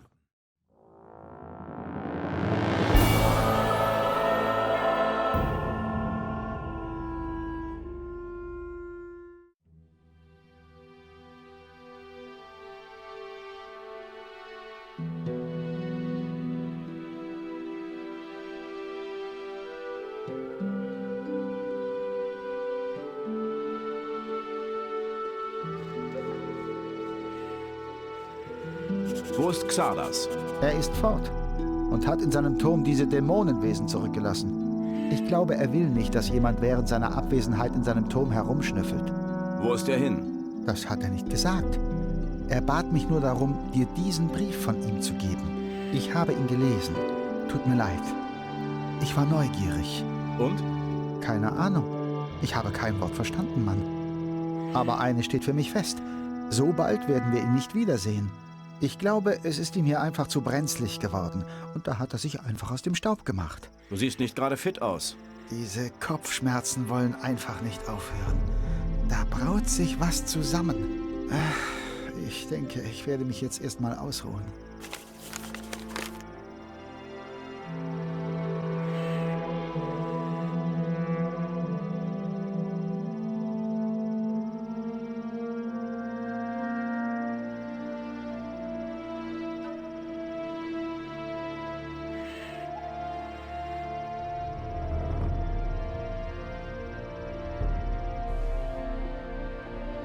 Alle Drachen sind tot. Das ist wahrlich eine gute Nachricht.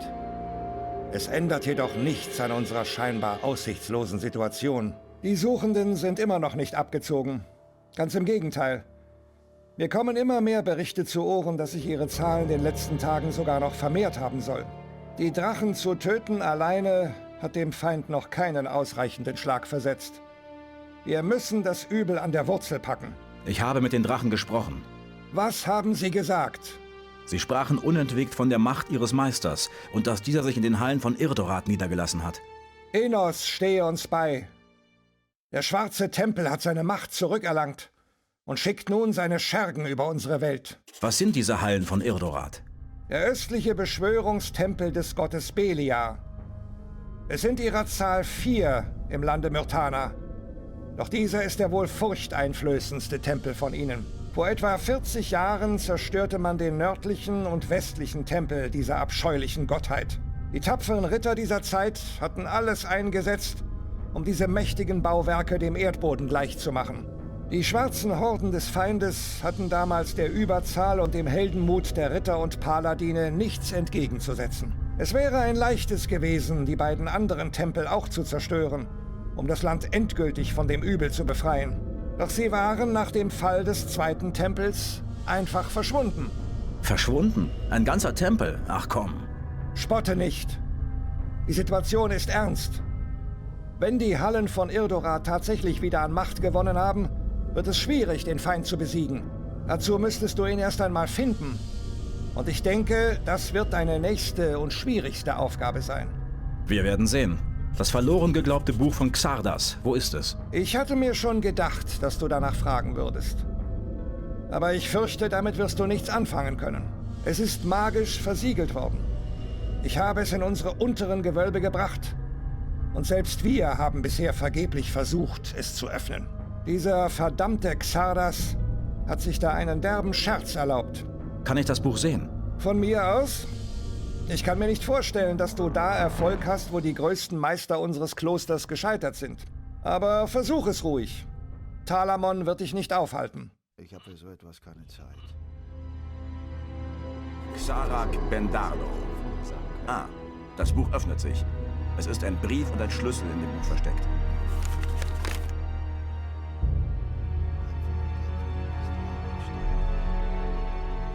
Das sind doch alles nur Gerüchte.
Da hast du dich also versteckt. Verdammt weit weg. Ich werde ein Schiff brauchen, um dahin zu kommen. Um meinem Meister die Stirn bieten zu können, benötigst du die Dinge, die er niemals imstande wäre zu erlangen. Du musst die höchste Rüstung deiner irdischen Gemeinschaft erlangen und sie auf deiner Haut tragen. Du brauchst ein Schwert, welches von deinem Gott gesegnet wurde. Aber die wohl schwierigste aller Bedingungen ist, dass du 5 Gefährten für dich gewinnen musst, die dir in den Tod folgen würden. Ich weiß jetzt, wo sich der Feind versteckt hält. Es ist eine kleine Insel, nicht weit von hier. Das ist unsere große Chance. Wir müssen sofort aufbrechen und das Böse endgültig vernichten. Hast du schon mit Diego darüber gesprochen? Ich denke, er wird dich begleiten wollen. Was ist mit Gorn? Rede mal mit ihm. Ich habe gehört, dass er wieder aus dem Minental zurückgekehrt ist. Und vergiss Lester nicht. Wenn du ihn nicht aus seinem Tal herausholst, wird er dann noch vergammeln. Meine Rolle dabei kenne ich auch schon. Ich kann dein Mana steigern und dem Runenbau behilflich sein, wenn wir gegen den Feind antreten. Wann geht's los? Willkommen an Bord. Wir treffen uns am besten am Hafen. Warte dort auf mich. Gut. Wenn du soweit bist, werde ich dort sein. Wo soll ich nach einem Kapitän suchen? Frag doch mal Jorgen. Der ist doch Seemann. Er müsste eigentlich noch im Kloster sein. Möglich ist alles. Sei mein Kapitän. Ich fühle mich geehrt, aber hast du denn überhaupt schon ein Schiff und eine Mannschaft? Ich sag mal, 5 Mann sollten es schon sein. Gut, ich werde sehen, was ich tun kann. Warte im Hafen auf mich. Aye, aye, Sir.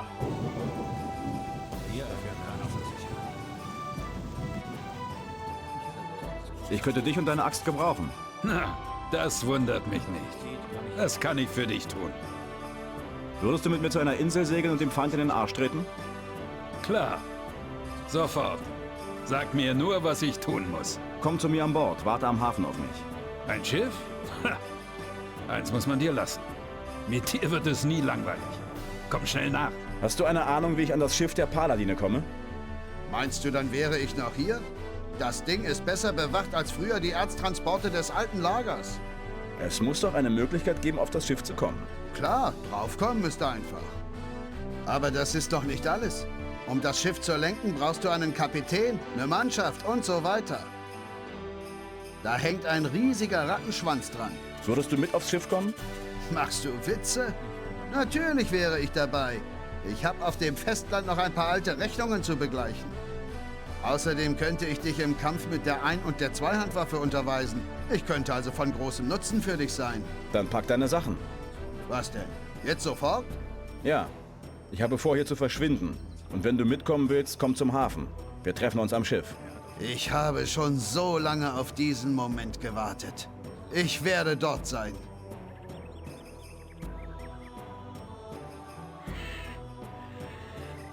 Ich habe herausgefunden, wo sich der Feind versteckt. Frag mich nicht wieso, aber ich spüre, dass ich dich begleiten sollte. Wie meinst du das? Ich kann es nicht erklären, aber ich weiß, dass ich die Antworten nur erfahre, wenn ich dich begleite. Dann komm mit und hol dir deine Antworten. Wir treffen uns am Hafen. Wenn ich soweit bin, werde ich dorthin kommen. Beeil dich, unsere Zeit ist knapp. Ich werde Korenis verlassen. Kluge Entscheidung. Ich wünschte, ich könnte mit. Die Stadt hat sich zu sehr verändert. Die Zeit des schnellen Goldes ist vorbei. Ich könnte dich im Bogenschießen, Schlösser knacken und Geschicklichkeit unterrichten. Außerdem kannst du sicher einen guten Dieb gebrauchen. Komm doch mit. Wir werden uns am Hafen versammeln. Ah, du hast recht. Korenis ist ein Loch. Ich werde mit dir gehen. Hast du Lust, diese Insel zu verlassen? Nichts lieber als das. Was hast du vor? Ich habe herausgefunden, wo der Anführer der Drachen sich aufhält. Er ist auf einer Insel, nicht weit von hier. Ich habe vor, ihm endgültig den Garaus zu machen. Klingt nach einem Heidenspaß. Wenn du mich brauchen kannst, bin ich dabei. Ich wusste, dass ich mich auf dich verlassen kann. Wir treffen uns alle am Schiff. Ein Mann der Taten. So hab ich's gern. Wir sehen uns. Das hat er doch vorher gewusst. Das gibt doch nur noch mehr Ärger. Warum erfahre ich das jetzt? Das sind doch alles nur Gerüchte. Das hätte er auch selbst wissen können. Meine Meinung will ja keiner. Das ist doch nichts Neues. Lass uns erstmal abwarten. Moment, wo willst du hin? Ich wollte... Tut mir leid, du kannst hier nicht vorbei. Ich will auf das Schiff. Niemand darf das Schiff betreten. Ich habe meine Befehle. Ich werde jeden töten, der das Schiff unbefugt betritt. Im Namen Innos. Ich werde das Schiff mit meinem Leben verteidigen. Misstraust du mir, Ritter? Nein, ich befolge nur meine Befehle. Dann solltest du wissen, wer hier den höheren Rang hat. Ja, Sir. Hiermit befehle ich dir, mir Zugang zum Schiff zu gewähren. Verstanden, Sir. Zugang wird gewährt. Bist du bereit, mich zur Insel überzusetzen? Aber klar doch. Her mit der Karte. Gut, dann hoch die Segel und nichts wie weg hier.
Wie in alten Zeiten.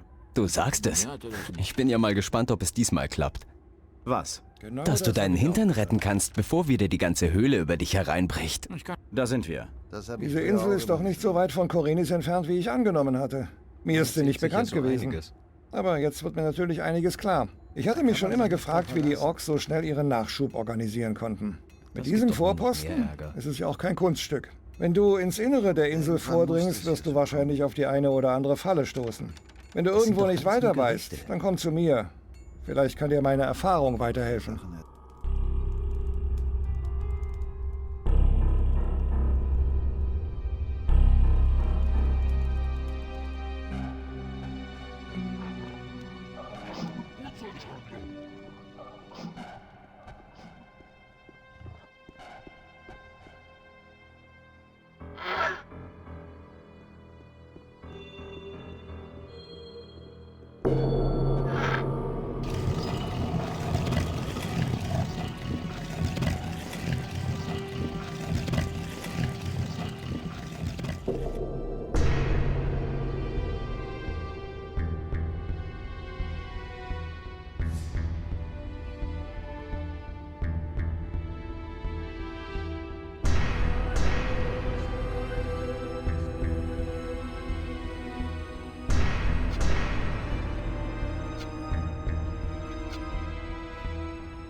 Du schleimiger Wurm wagst es also tatsächlich, bis vor die Tore des Meisters zu treten. Bist du hier der Drahtzieher? Ich bin der Wächter der Hallen von Irdorat, die mächtigste Quelle Beliars Macht auf Erden. Durch meine Hände fließt die göttliche Kraft des Meisters. Nur ein Wort von mir und du wirst auf ewig dem Wahnsinn verfallen. Verstehe. Noch so ein Unterhändler, den ich aus dem Weg räumen muss. Wie viel von eurer Sorte muss ich denn noch töten? Der unsrigen sind viele. Du hast ja keine Ahnung, wie zahlreich wir schon auf diese Zeit der Befreiung warten.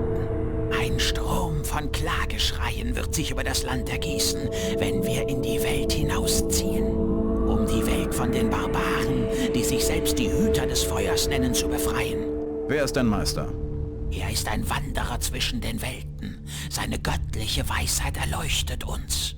Er ist der Erwählte Beliars, das Reich von den elenden Innos-Anhängern zu befreien. Er bringt allen den Tod, die an seiner Herrlichkeit zweifeln. Kommt mir bekannt vor. Was verbirgt sich dort hinter dem großen Tor? Die Gemächer meines Herrn bleiben unerreichbar für dich. Ich werde dir keine Gelegenheit geben, das Tor zu öffnen. Unsere Zusammenkunft hier im Tempel wird nicht von großer Dauer sein. Ja.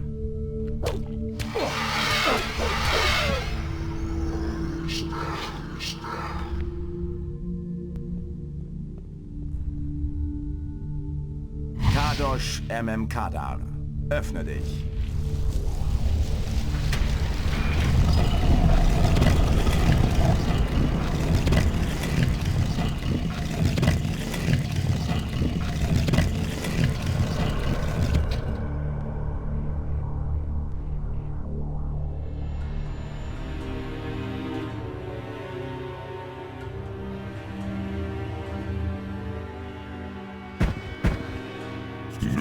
Hast du es also geschafft, mich zu finden? Allzu lange warte ich nun schon auf deine Ankunft. Komm schon, tu doch nicht so, als hättest du das geplant. Was weißt du denn schon von meinen Absichten? Habe ich dir nicht die Suchenden geschickt, um dich auf meine Fährte zu locken? Habe ich nicht die Zeichen meiner Existenz so sichtbar hinterlassen, dass du mich gar nicht verfehlen konntest? Waren die bekehrten Paladine nicht genug Grund für dich nach der treibenden Macht im Verborgenen zu suchen? So sehr du dich auch abwenden und finden magst, du wirst das alles nicht leugnen können. Wer bist du? Haha, das fragst du noch. Kehre in dich, du Narr. Du weißt, wer ich bin. Ich trage keinen Namen, so wie du keinen Namen trägst. Ich erhalte die göttliche Kraft von meinem Schöpfer, so wie du die Kraft deines Gottes in dir trägst. Mein Schicksal ist die Zerstörung der Welt, so wie dein Schicksal von der Rechtschaffenheit und den Tugenden eines Paladins bestimmt wird. Spürst du nicht das Band, das uns verbindet? Ja, du weißt, wer ich bin. Nein. Das kann nicht sein. Xardas hat immer gesagt... Xardas ist schwach und keine Bedrohung für mich. Nur du allein bist würdig, mir entgegenzutreten. So steht es geschrieben. Die Zeit ist gekommen, dein Schicksal zu akzeptieren. Genug der Worte. Ich werde dich dorthin zurückjagen, wo du Ungetüm entkrochen bist. Du bist doch nicht bereit, mich zu besiegen. Nur noch ein kurzer Moment und ich habe mein Ziel erreicht. Deine Gebeine werden mir dienen, um der Welt den Atem des Todes zu bringen.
Es ist vorbei. Wir können uns wieder verdrücken. Jetzt schau dir das an. In meinem ganzen Leben habe ich noch nicht eine solche Anlage gesehen. Wie hast du es nur geschafft, an diesem Ding vorbeizukommen? Ich hatte Glück, schätze ich. Wenn du das sagst. Was wirst du nun tun? Gute Frage. Ich denke, ich werde erst einmal nach Korinis zurückkehren. Oh, vielleicht übernehme ich ja auch einfach nur Bromors Geschäft. Damit ist immer Geld zu machen. Ehrliches Geld. Geh nun zum Kapitän und lass uns hier verschwinden. So, jetzt ist Schluss. Der Tempel ist entmachtet. Wie schaffst du das eigentlich immer? Hm? Das weiß ich auch nicht. Werden wir jemals zur Ruhe kommen? Verdient hätten wir es jedenfalls. Na komm, mein Freund. Ich glaube, du brauchst jetzt erstmal eine Mütze Schlaf. Geh am besten gleich zum Kapitän und lass uns ablegen. Wir sind hier bald wieder weg. Meine Kopfschmerzen sind wie weggeblasen. Wie hast du das angestellt? Ich habe den Feind vernichtet. Es muss etwas sehr Mächtiges gewesen sein. Was war es denn nun genau? Ein untoter Drache. Hoffentlich passiert so etwas nie wieder. So viel Sumpfkraut gibt es gar nicht, wie ich jetzt gerne rauchen würde. Wir können jetzt wieder aufbrechen. Der Feind ist tot. Sehr gut. Dann sagt dem Kapitän, dass er ablegen soll. Mögen sich unsere Wege auch nach diesem Abenteuer irgendwann einmal wieder kreuzen. Du bist beim Schiff geblieben? Klar. Stell dir vor, es wäre jetzt nicht mehr da. Hier gibt es nichts mehr zu holen für uns. Sag dem Kapitän, er soll das Schiff klar machen.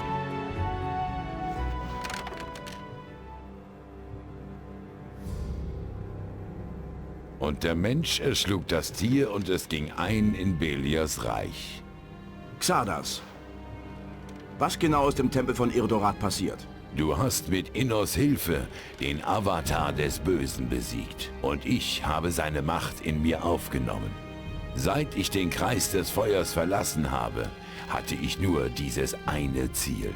Was mir im Tempel des Schläfers verwehrt blieb, ist nun endlich geschehen. Belia hat mich erwählt.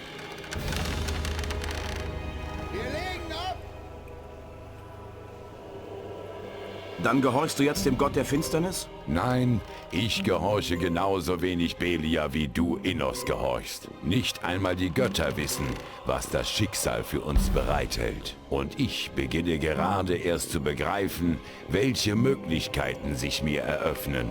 Aber eins steht fest: Wir werden uns wiedersehen.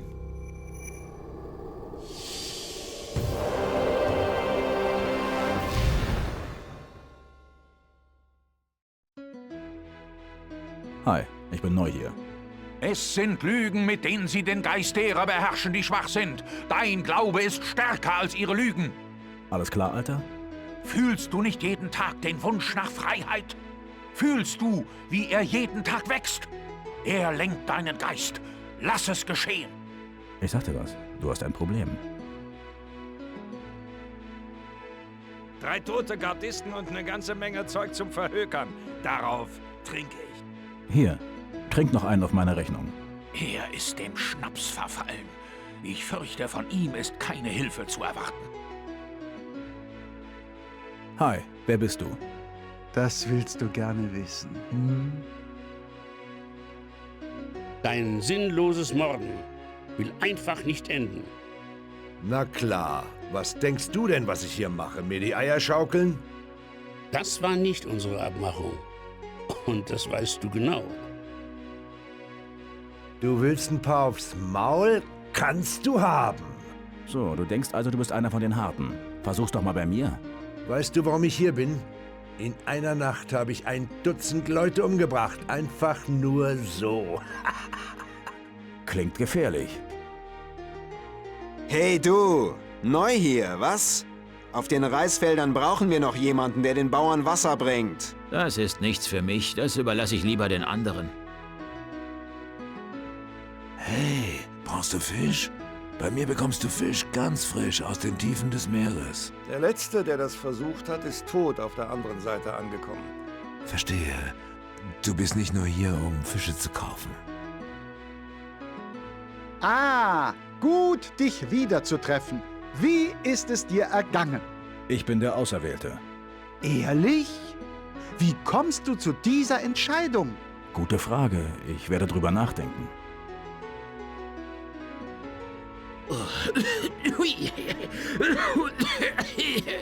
Hast du noch mehr von dem Zeug?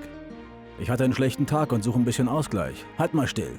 Das ist doch mal ein Wort. Auf geht's. Das war alles? Kein herzlich willkommen? Kein gar nichts? Mach, dass du wegkommst, oder ich hau dir noch eins aufs Maul. Gefällt mir schon viel besser. Kann ich hier irgendwo pennen, ohne dass ich vorher jemand aus seiner Hütte prügeln muss? Überall da, wo Müll rumliegt. An der Burgmauer gibt es einige verlassene Hütten. Ich hab dem Kerl die Beine gebrochen. Na, das ist doch nichts Neues. Geh weg. Hey Mann, neu hier? Dich habe ich hier noch nie gesehen. 20 Goldstücke und wir können Freunde werden. Manche halten mich ja für einen durchgeknallten Spinner. Aber jemand wie du würde sich hier ja niemals mit einem Spinner sehen lassen. Ja, das sind schon schlimme Zeiten. Du bist mein bester Freund hier drin. Die anderen wollen mich immer nur loswerden. Siehst so aus? Da hinten sind noch mehr Sklaven. Wegen mir kannst du rein, aber schlag sie nicht so fest, dass sie nicht mehr arbeiten können.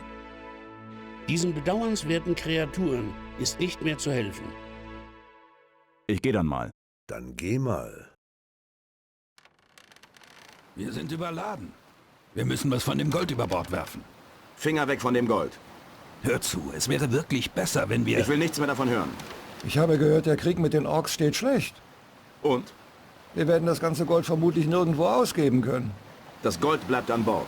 Was nützt uns das Gold, wenn wir beim kleinsten Sturm kentern? Ich sehe aber keinen Sturm. Noch nicht. Entspann dich. Alles wird gut.